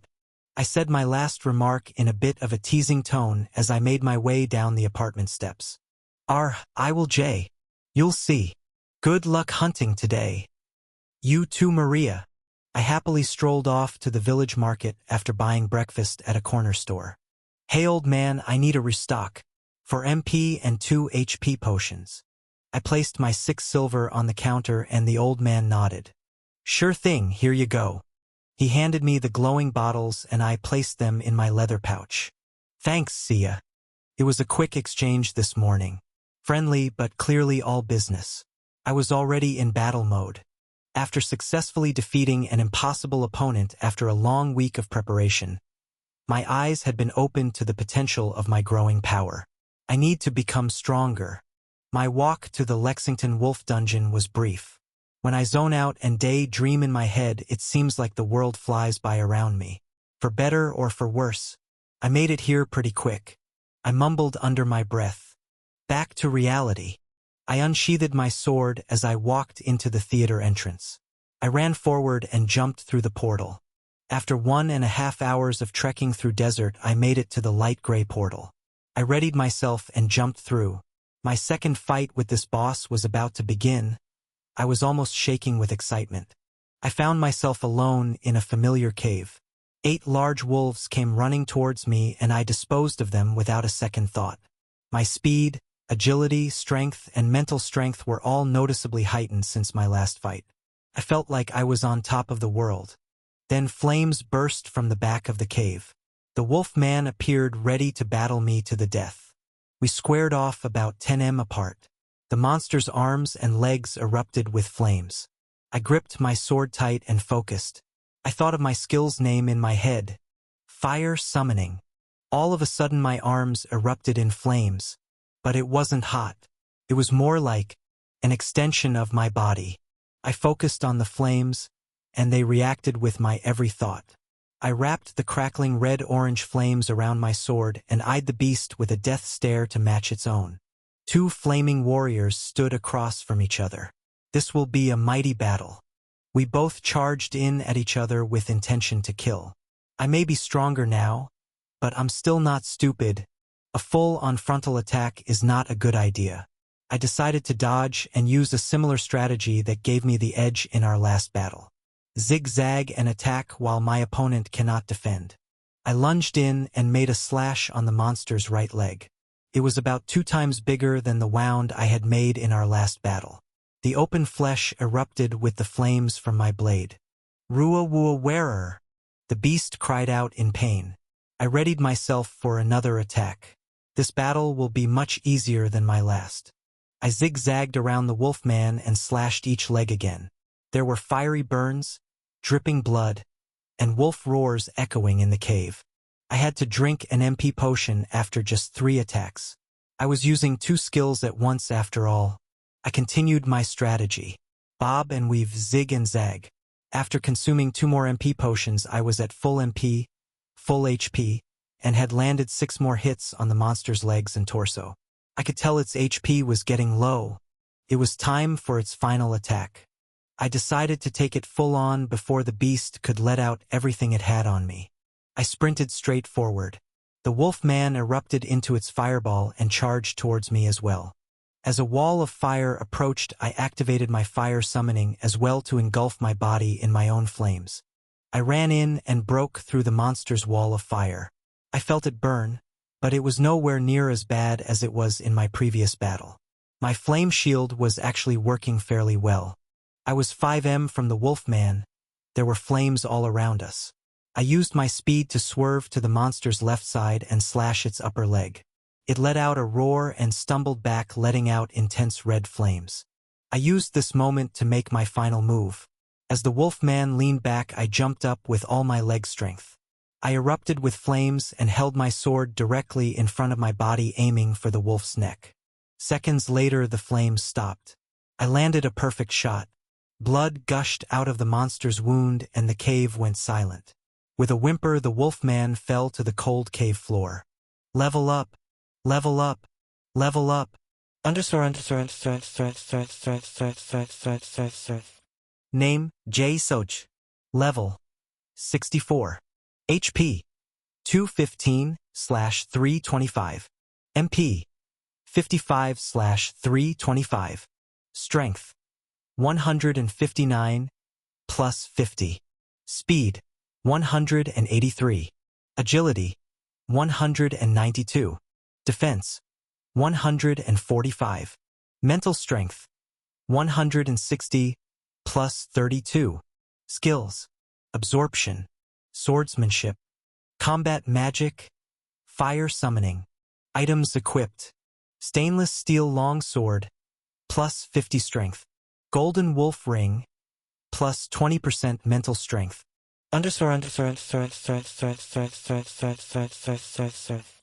smiled as I looked at my status. As the monster disappeared, it dropped a large mana crystal. No extra drops today, I guess. I put its crystal along with the 8 wolves' crystals from the beginning of the battle in my pouch. The white light came and I was transported to the dungeon entrance. It was only noon. I had plenty of time to rest and gear up back at the village market. I decided it was a good idea to face the boss again today. It's time to level up. Chapter 18. It's been 5 days since I beat the wolf boss for the first time. It's Monday morning now. I'm level 77. After beating the boss 16 more times, I've gone up a total of 13 levels. The efficiency of leveling up is getting slower. It takes about 2 boss kills to level up and will only get worse from here. I'm able to defeat the boss while using only 1 MP potion, sometimes none at all. I can face it up to 5 times a day if I spend the whole 12-hour day trekking up and back through the desert. It takes me about 3 hits with a fire sword to subjugate the wolfman now. I've profited almost 30 silver in the last 4 days. Status open. Name, J. Soch. Level, 77. HP, 390/390. MP, 390/390. Strength, 190 plus 50. Speed, 220. Agility, 231. Defense, 172. Mental strength, 191 plus 38. Skills, absorption, swordsmanship, combat magic, fire summoning. Items equipped, stainless steel long sword, plus 50 strength. Golden wolf ring, plus 20% mental strength. I got dressed and readied my sword in its sheath. As I went to reach in my drawer for a few coins to fuel today's hunt, I saw a card I'd placed in there last week. It was the Pace Guild card. I remembered the scout offered to show me around their advanced E-class dungeon. It may be worth a shot today. I put all my gear together, including a few leftover MP and HP potions, and stepped out the door. I grabbed breakfast at the corner store and made my way in the direction of the Pace Guild. I'm curious how powerful their private dungeon really is. About 15 minutes later, I found the guild. It was a large brick building, maybe 5 stories tall. They're a small guild, but in a town like this, what else can you expect? I walked right through the front door and was greeted by a tall blonde woman. Hello, sir. Welcome to the Pace Guild. Please show me your hunter's license. How may I help you today? Oh, sure, here. I met a scout of yours by a dungeon last week. Jack? Could I talk to him? She took my card and examined it. 3 months as an E-class hunter? What's Jack doing scouting a rookie like you? Sure. I'll call him. I was thrown off by the rude remark. Her tone completely changed the moment she saw my license. I guess I can't blame her, my growth is rather fast. A regular 3-month-old non-affiliated E-class would most likely be around level 20 to 25. I decided not to provoke her further. I patiently waited as she went off into a back room. Minutes later she came out with the familiar man by her side. Hey, Jay the swordsman. What a surprise. What can I do for you today? Hi Jack. Well, I came here to see the orc dungeon. The one you mentioned your guild privately ran. Is that possible? He smirked. The woman looked annoyed. Could I see your status to confirm some info? It's recommended to be above level 70 for soloing the main dungeon area. Plus level 100 is recommended for the boss. This is where we train most of our upper E-class as they get ready to cross over into D-class dungeons. I would rather not show you my status if that's all right. I'm able to easily defeat the wolf dungeon boss solo. That should be enough confirmation for you, right? Jack looked at me curiously. The woman wore an even more disgusted look on her face. She definitely didn't believe me. Jack spoke up before she could say anything. Yay, I guess that's fine. I have a few hours free this morning. I'd be happy to train with you a bit. Only one rule, all mana drops and loot are property of the Pace Guild. Your AA guest today. As our D-class representative, I'd be happy to show you around. I nodded. Works for me. He smiled. Well, follow me. The dungeon is just out back. A 3-minute walk. I followed him out the back of the building and through a small park area. Moments later we came upon a large white fair tent. Outside were 2 guards. Jack smiled and said something to them and they let us enter. Inside there were racks of armor and weapons leading up to a big blue glowing portal. Without any words I drew my sword. Jack grinned and grabbed a sword from one of the top racks. It was bigger and shined much brighter than mine. We both jumped through the portal. When we got to the other side I took in the view for a minute. It was a very rocky landscape, but it had big red trees with dark green leaves scattered every 20 meters or so. There were small hills in front of us and a big mountain in the distance. Felt like we were in a huge mountain range. The air was a bit thin and it was chilly. Overall, a very cool dungeon. I smiled. Neat dungeon. How strong are the orcs in here, really? Jack turned to me. They're pretty strong. About the same as the wolf boss minus the fire. So they're a bit easier to subjugate. The boss here is a tough one though. We call it the D-class rite of passage. Beat that boss alone and you're a D-class in the eyes of the Pace Guild. Cool. Let me add a few orcs to warm up. Maybe we can take a crack at the boss today. I grinned with excitement. I'd get the chance to level up a lot today. Plus I'd get to face a new overpowered boss. We started walking into the dungeon. Hey, by the way, what's your skill, Jack? Are you a swordsman? He was visibly pleased, I asked. Yep, you guessed it. I have the swordsmanship skill and have a natural edge with my strength stat. This sword is a plus 100 strength as well. I rely on power and my swordsmanship skill. My eyes lit up. Plus 100? Nice sword. Yeah, it's more than enough for this dungeon. Our guild provides us all kinds of training gear. For the D-class dungeons I usually get a stronger sword, but it's not needed today. I nodded. Jack was still looking at me curiously. What about you? I assumed you were a swordsman but never got the chance to ask. What's your skill? I grinned as I gripped my sword. Yeah, I'm a swordsman. I have the swordsmanship skill, plus a natural boost in speed and agility. This sword has plus 50 strength. Jack nodded. He still looked at me with that curious gaze. There's more, isn't there? I assumed he was on to me. Might as well let the cat out of the bag now, just a little. Yeah, I have 2 skills. If the opponent is tough enough, maybe you'll get to see it. Just keep it between us. I'm not trying to air out the fact that I'm a double skill user, you know. I smirked. A little white lie was all I needed to keep him hooked. Jack's eyes widened. I knew it. You were too confident of an E-class to just be a normal swordsman. I can't wait to see it. We kept walking further into the dungeon. After about 20 minutes, we finally came across an opponent. Groruwa Wayer. A large green man appeared from behind a tree in the distance. He stood about 3.5 meters tall, carrying a long silver sword. It had a bald head and pointy ears. His two bottom teeth came out of its mouth looking like small tusks. It wore brown boots, a brown vest that looked like simple armor, and light brown wraps around its wrists. This is the first time I'd seen a monster wearing any special gear. It started charging towards me. I could tell the beast was much slower than me, but it clearly had enormous strength. Every step it made created ruptures in the stone ground. I could see each part of its quad muscles ripple as it took lunges forward. I gripped my sword and charged forward as well. I'd have to play this smart. I have speed on my side. I used my zigzag strategy right off the bat. It was what I know works. With blinding speed I ran circles around the green man.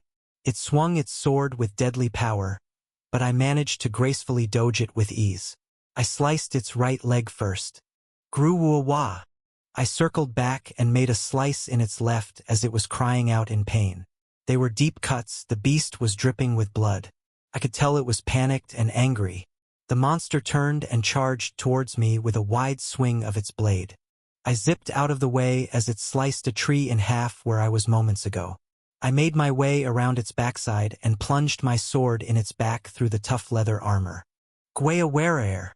As it threw its head back in pain, I took my sword out and jumped to the ground behind the beast. Its back was still turned to me.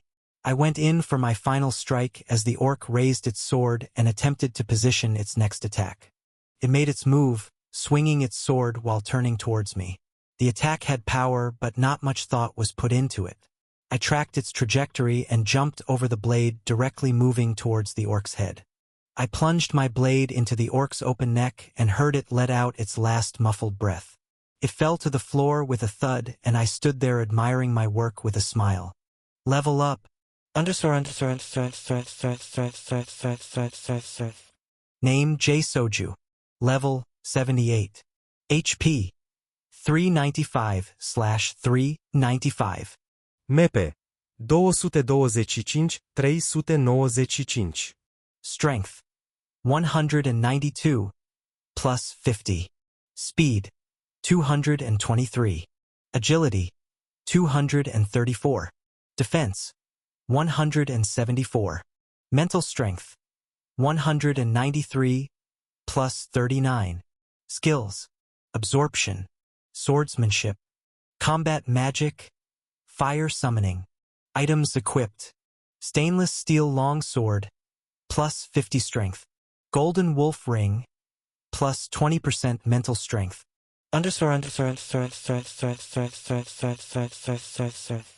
Nice work. You're definitely a speed-type swordsman. My fighting style is way different. Jack smiled and watched the monster disappear. It dropped a large mana crystal and a long silver sword. Jack motioned for me to hand him the loot. I agreed. He took the loot and put it by his right side. Before my eyes, both of the items disappeared. What was that? Where'd they go? Jack laughed. Haha. You've never seen an item box? I looked at him with a confused look on my face. An item box? Yeah, this is a D-class item box. You can store up to about 10 swords worth of mass in it. Pretty handy magic item. I've never seen one. How much are they? About 40 silver for one this size. Definitely worth its price at this level. I'd recommend you get one for yourself if you're going to be solo raiding dungeons of this level in your near future. I nodded. You're right. Wow. Jack nodded back. That was an impressive fight, but I still didn't get to see your second skill. What do you think about facing the boss? I'm ready when you are. Jack smirked. Off to the boss room then, this way. We both ventured off further into the dungeon. Chapter 19. Jack and I walked for about an hour until we made it to the base of the mountain at the back of the dungeon. I battled against 2 more orcs. It was a similar battle, both times gaining 1 level for each victory. After the last battle, I drank an MP potion. Status open. Name J Soju. Level 80. HP 405/405. MP 405-405. Strength 197 plus 50. Speed 229. Agility 240. Defense, 178. Mental strength, 197 plus 39. Skills, absorption, swordsmanship, combat magic, fire summoning. Items equipped, stainless steel long sword, plus 50 strength. Golden wolf ring, plus 20% mental strength.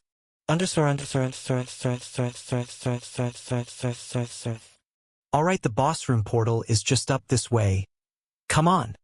There was a narrow rocky trail that led up the side of the mountain. It led up to an overlook where we could see the entire dungeon. After admiring the view, we turned one more corner and there was the gray spinning portal. I looked at it curiously. It wasn't as light as they usually are, but wasn't as dark as the portal of the mutant boss I had previously faced. Hey Jack, this portal is a little dark, isn't it? He took a closer look and smiled. Looks like it's our lucky day. A mutant is in there. It's not too strong. The portal isn't very dark yet. The black portals are what you have to look out for. My guess is this one will have a 20% increase in power or so. So roughly level 120 if I had to guess. What do you say? Ready? I unsheathed my sword and stared at the gray spinning portal. Let's make a deal. I show you my skill and defeat this boss. In return, I get its loot drop. Jack raised his eyebrow and smirked. Oh yeah? Fine deal. That means I won't step in to help you. Perfect. Just what I wanted. It's been a while since I've fought a powerful opponent. I've been craving a good fight ever since I defeated the wolf boss for the first time. Now, I had a lot more battle experience and tricks up my sleeve. We both jumped through the portal. It was a similar setting to all the boss rooms I'd previously fought in. I saw a wide-open cave about 200 m long, 100 m wide, and 20 m tall. 3 large orcs carrying long swords came charging out from the back of the cave. Jack turned to me. I got these guys, you just focus on the boss. Let me see what you can do. I nodded. Within seconds, Jack charged towards the monsters and overpowered each one of them with a single blow. It was impressive. He moved the corpses with ease and backed up to give me room to face the boss when it came. Then the eerie silence kicked in. The boss was watching. Grua-woo-wowa. A huge greenish-blue orc came stomping out from the back of the cave. It was almost 6 m tall. All the muscles in its arms and legs were striated and rippling with every movement it made. It had on large boots, a vest, and wrist wraps. To my surprise, this orc was wielding an axe. From the handle to blade, it was easily 2.5 m, much longer than my body. Its blade was different than a normal axe. It was elongated, making its weapon almost sickle-like. It was a truly terrifying sight. All I could do was stare at the creature in awe and excitement. Finally, I get another real battle. I always grow significantly stronger when I face a foe superior to myself. The beast eyed me down, then made its move. The orc charged forward and readied its axe for a frontal attack. It was surprisingly fast, maybe equal to my speed, and its strength definitely tops mine. My only advantages are my agility and fire magic. This time I put them to use. The beast came forward. I matched its speed with a charge of my own, raising my blade in front of me. As our steel was about to meet, I activated my fire magic. My whole body erupted in flames, covering my sword with fire as well. I used my agility advantage to narrowly dodge the axe's trajectory as it crashed to the ground. The sudden burst of light in a dimly lit cave alarmed the monster, and it froze for a quarter second. As I dodged the axe, I planted my right foot and jumped up towards the beast. I landed a hit, a clean slash on its lower abdomen where its armor was lacking. Grua-rua. The beast grunted and took a step back as I zipped out of the way as well. We stood facing each other 10 m apart. Its wound was dripping blood and was flaming with magic residue. It definitely felt it, but my attack was far from a fatal blow. At this rate, I'd need 4 or 5 more of those in vital spots. This was going to be a long battle. The monster charged back in at me. I had no openings, so I ran to my left as quick as I could to avoid the attack. The beast's eyes tracked me like a hawk. It used the cave wall as a bounce pad to follow me. Now I was out in the open, I had much more space to work with. The orc came charging towards me with intention to kill. I decided to mimic my last attack. I ran in and pretended to match its frontal charge. Once I got close enough, I locked my eyes on its abdomen wound. I twisted my body and planted my right foot to jump up again. Clang-ang. Ag. The monster wasn't as dumb as I thought. It learns quick. As I tried to turn my body, it swung its axe sideways like a baseball bat and sent me flying 20 m into the cave wall. I gripped the rocky dirt and spat blood on the ground. I used my sword for leverage to lift myself off the ground. My HP fell to 135/405. My MP was at 275/405. That was a powerful attack, and it wasn't even a critical hit. I cannot be hit again. I chugged an HP potion and checked my inventory. I had 1 MP and 1 HP potion left. Time to really think. I got up with a restored HP bar and faced the beast again. It began to charge. As the orc approached, I readied my sword. It swung its massive axe directly at me with an angry glare. I waited for the last moment and jumped swiftly to the left. I watched the axe pierce the ground less than a meter from my side. From there, I jumped up with all my might to get level with the monster's head. As I flew up in the air, I activated an intense burst of flames around my whole body and sword. Ruwawa. I was less than a meter from the orc's line of sight. It was thrown off by the bright flames again. This was definitely not a natural sight for its dark Rocky Mountain environment. The beast squinted and threw its head back in surprise. I took the chance to make a clean slash across the underside of its neck, then another on its right arm while I was falling back to the ground. Gruawawea air. Dripping blood from 3 fiery wounds, the orc lifted its axe from the rock and looked at me menacingly. I could tell the beast really hated fire. I took a deep breath in through my nose and out through my mouth to ready myself for the next attack.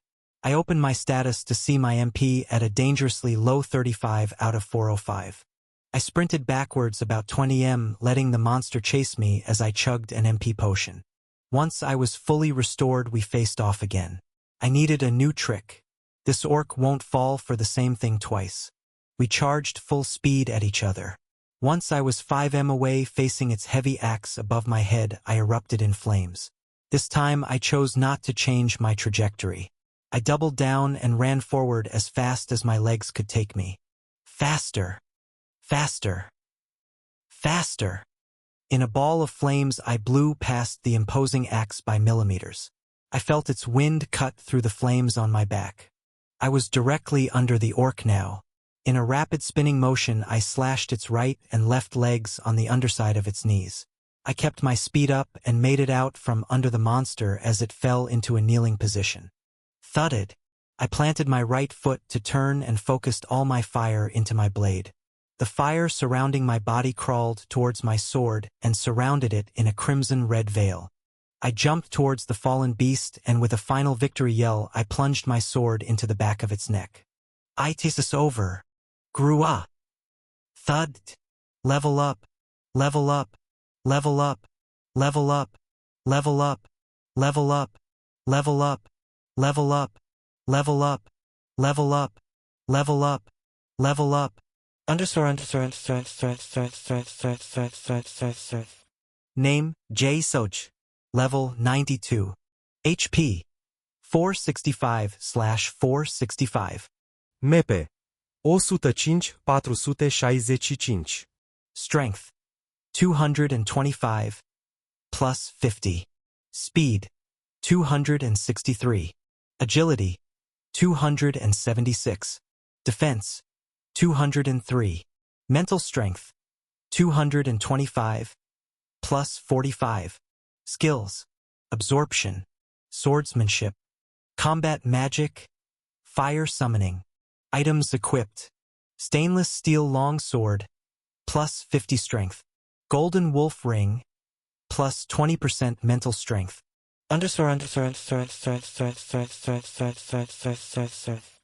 Bring it on. Let's go. I swung my sword in the air with a fiery victory yell, admiring my work. That was an exhilarating battle. I outsmarted it, plus had a magic skill that it was clearly weak against. I just beat a level 120 monster like it was nothing. Clap asterisk clap asterisk clap asterisk. Jack walked over to me slowly clapping. Damn, that monster never stood a chance. You did use a lot of potions, but still, that sword and fire magic combo is gnarly. Good battle. I'm impressed an E-class can handle a mutant like this. The monster disappeared slowly. Clang. The orc's axe dropped to the ground along with a mana crystal. I ran over to it with my eyes wide. I sheathed my sword and picked up the axe. It shrunk a bit to fit my stature. Haha, I get the axe. I get the axe. I teased and grinned as I swung it around in the air. Jack laughed as he saw me awkwardly handling the massive axe. Yep, a deal's a deal. The axe is yours. The white light appeared and we were back at the dungeon exit. We jumped out and started walking through the park back to the guild's building. Hey Jay, would you like to join the Pace Guild? I'm sure we could work out a pretty good deal. I looked at him with a blank face while slinging the giant axe over my shoulder. I'm not really looking to commit to a guild right now, just testing out the waters. Jack looked at me with a curious but concerned look. Maybe you could sit down in my office for a bit. I can show you what we have to offer at least. Plus, they're about to serve lunch. It's good, trust me. He grinned. Sure, lunch sounds good. I'm starving. We walked into the guild's front doors a few minutes later and were greeted by the tall blonde woman. How was the hunt? I can see the new kid didn't die. Jack laughed. He actually took down a mutant boss by himself. The woman's eyes went wide as we kept walking past her. A door opened as we were making our way to the back rooms. It looked like one of their training rooms, for people came out. Then I saw a familiar face. A short blonde-haired girl with blue eyes was chatting and laughing with three older-looking girls. She looked up and met eyes with me. Jay? What are you doing here? I stopped and stared for a moment. Maria? I could ask the same for you. What a surprise. Chapter 20. To my surprise, Maria was standing in front of me in the lobby of the Pace Guild. She looked up at me with a huge smile. These are the mages at Pace. They've been helping me train the last few weeks. But why are you here, Jay? I was a bit flustered at first. Then I remembered Maria did say she was training with a nearby school-partnered guild. Oh, that's awesome. Makes sense. I'm just here to check out the guild. I met Jack at a dungeon the other day. Just a happy coincidence, I guess. I smiled. Maria bobbed her head at me. You know, if you join Pace, maybe we can hunt together sooner than I thought it. Maria stared at me with her big blue eyes. Yeah, I'm gonna talk about some terms with Jack right now. Maybe we will be fighting together. She smiled and started following the other mages to a back room in the opposite direction we were headed. Okay, see you soon, Jay.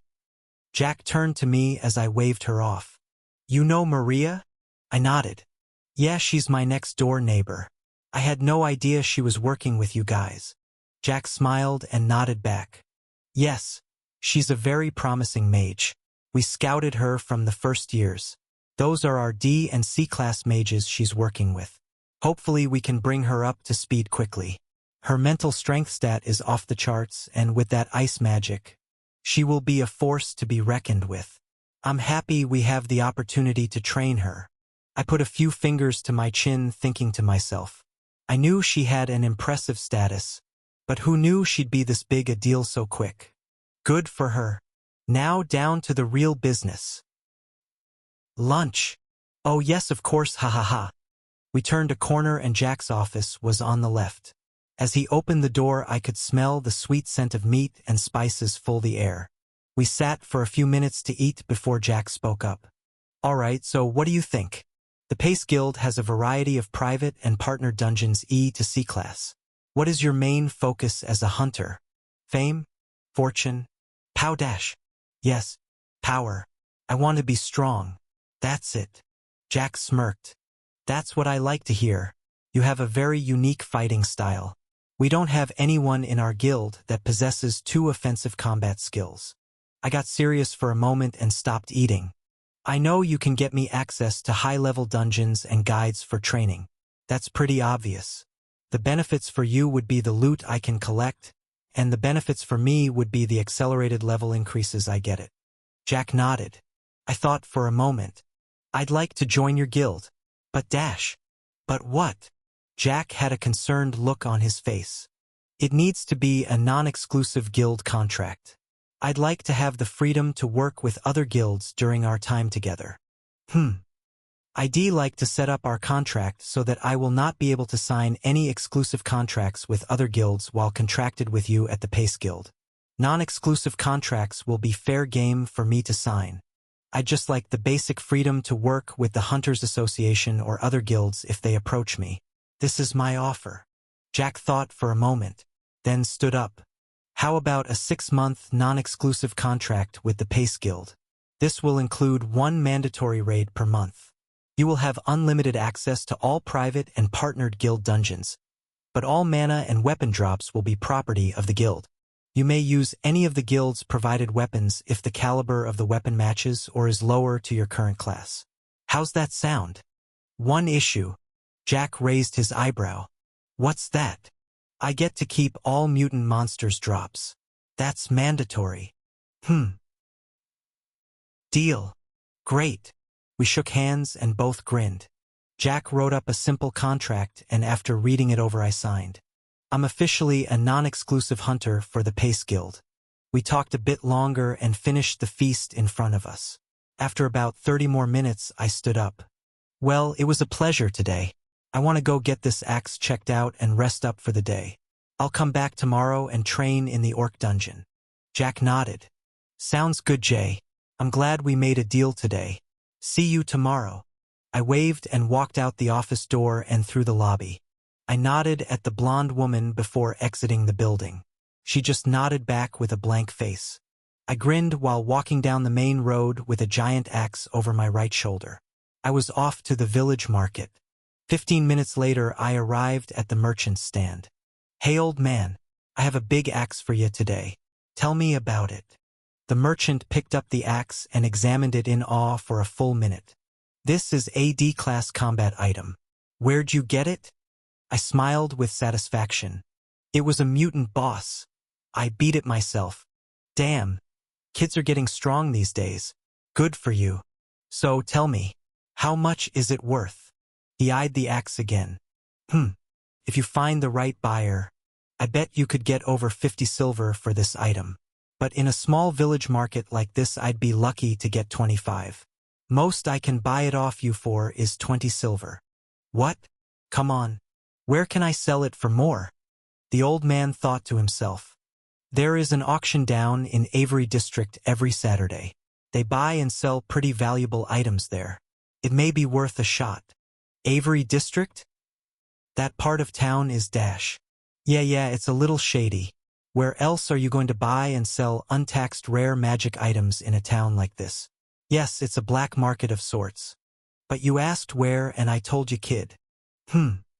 Sell it to me now for 20 silver, or try your luck at the auction this weekend. Here, take this. The old merchant scribbled down the address of the action on a notepad and handed me the paper. I took it and looked down at the address. All right, thanks. I think I'll try my luck at the auction. It sounds interesting. I appreciate the help. The old man smiled. Careful out there, in the dungeons and at the auction. Welcome to the real world, kid. I nodded and waved as I threw the axe over my shoulder and walked back to my apartment. What a day!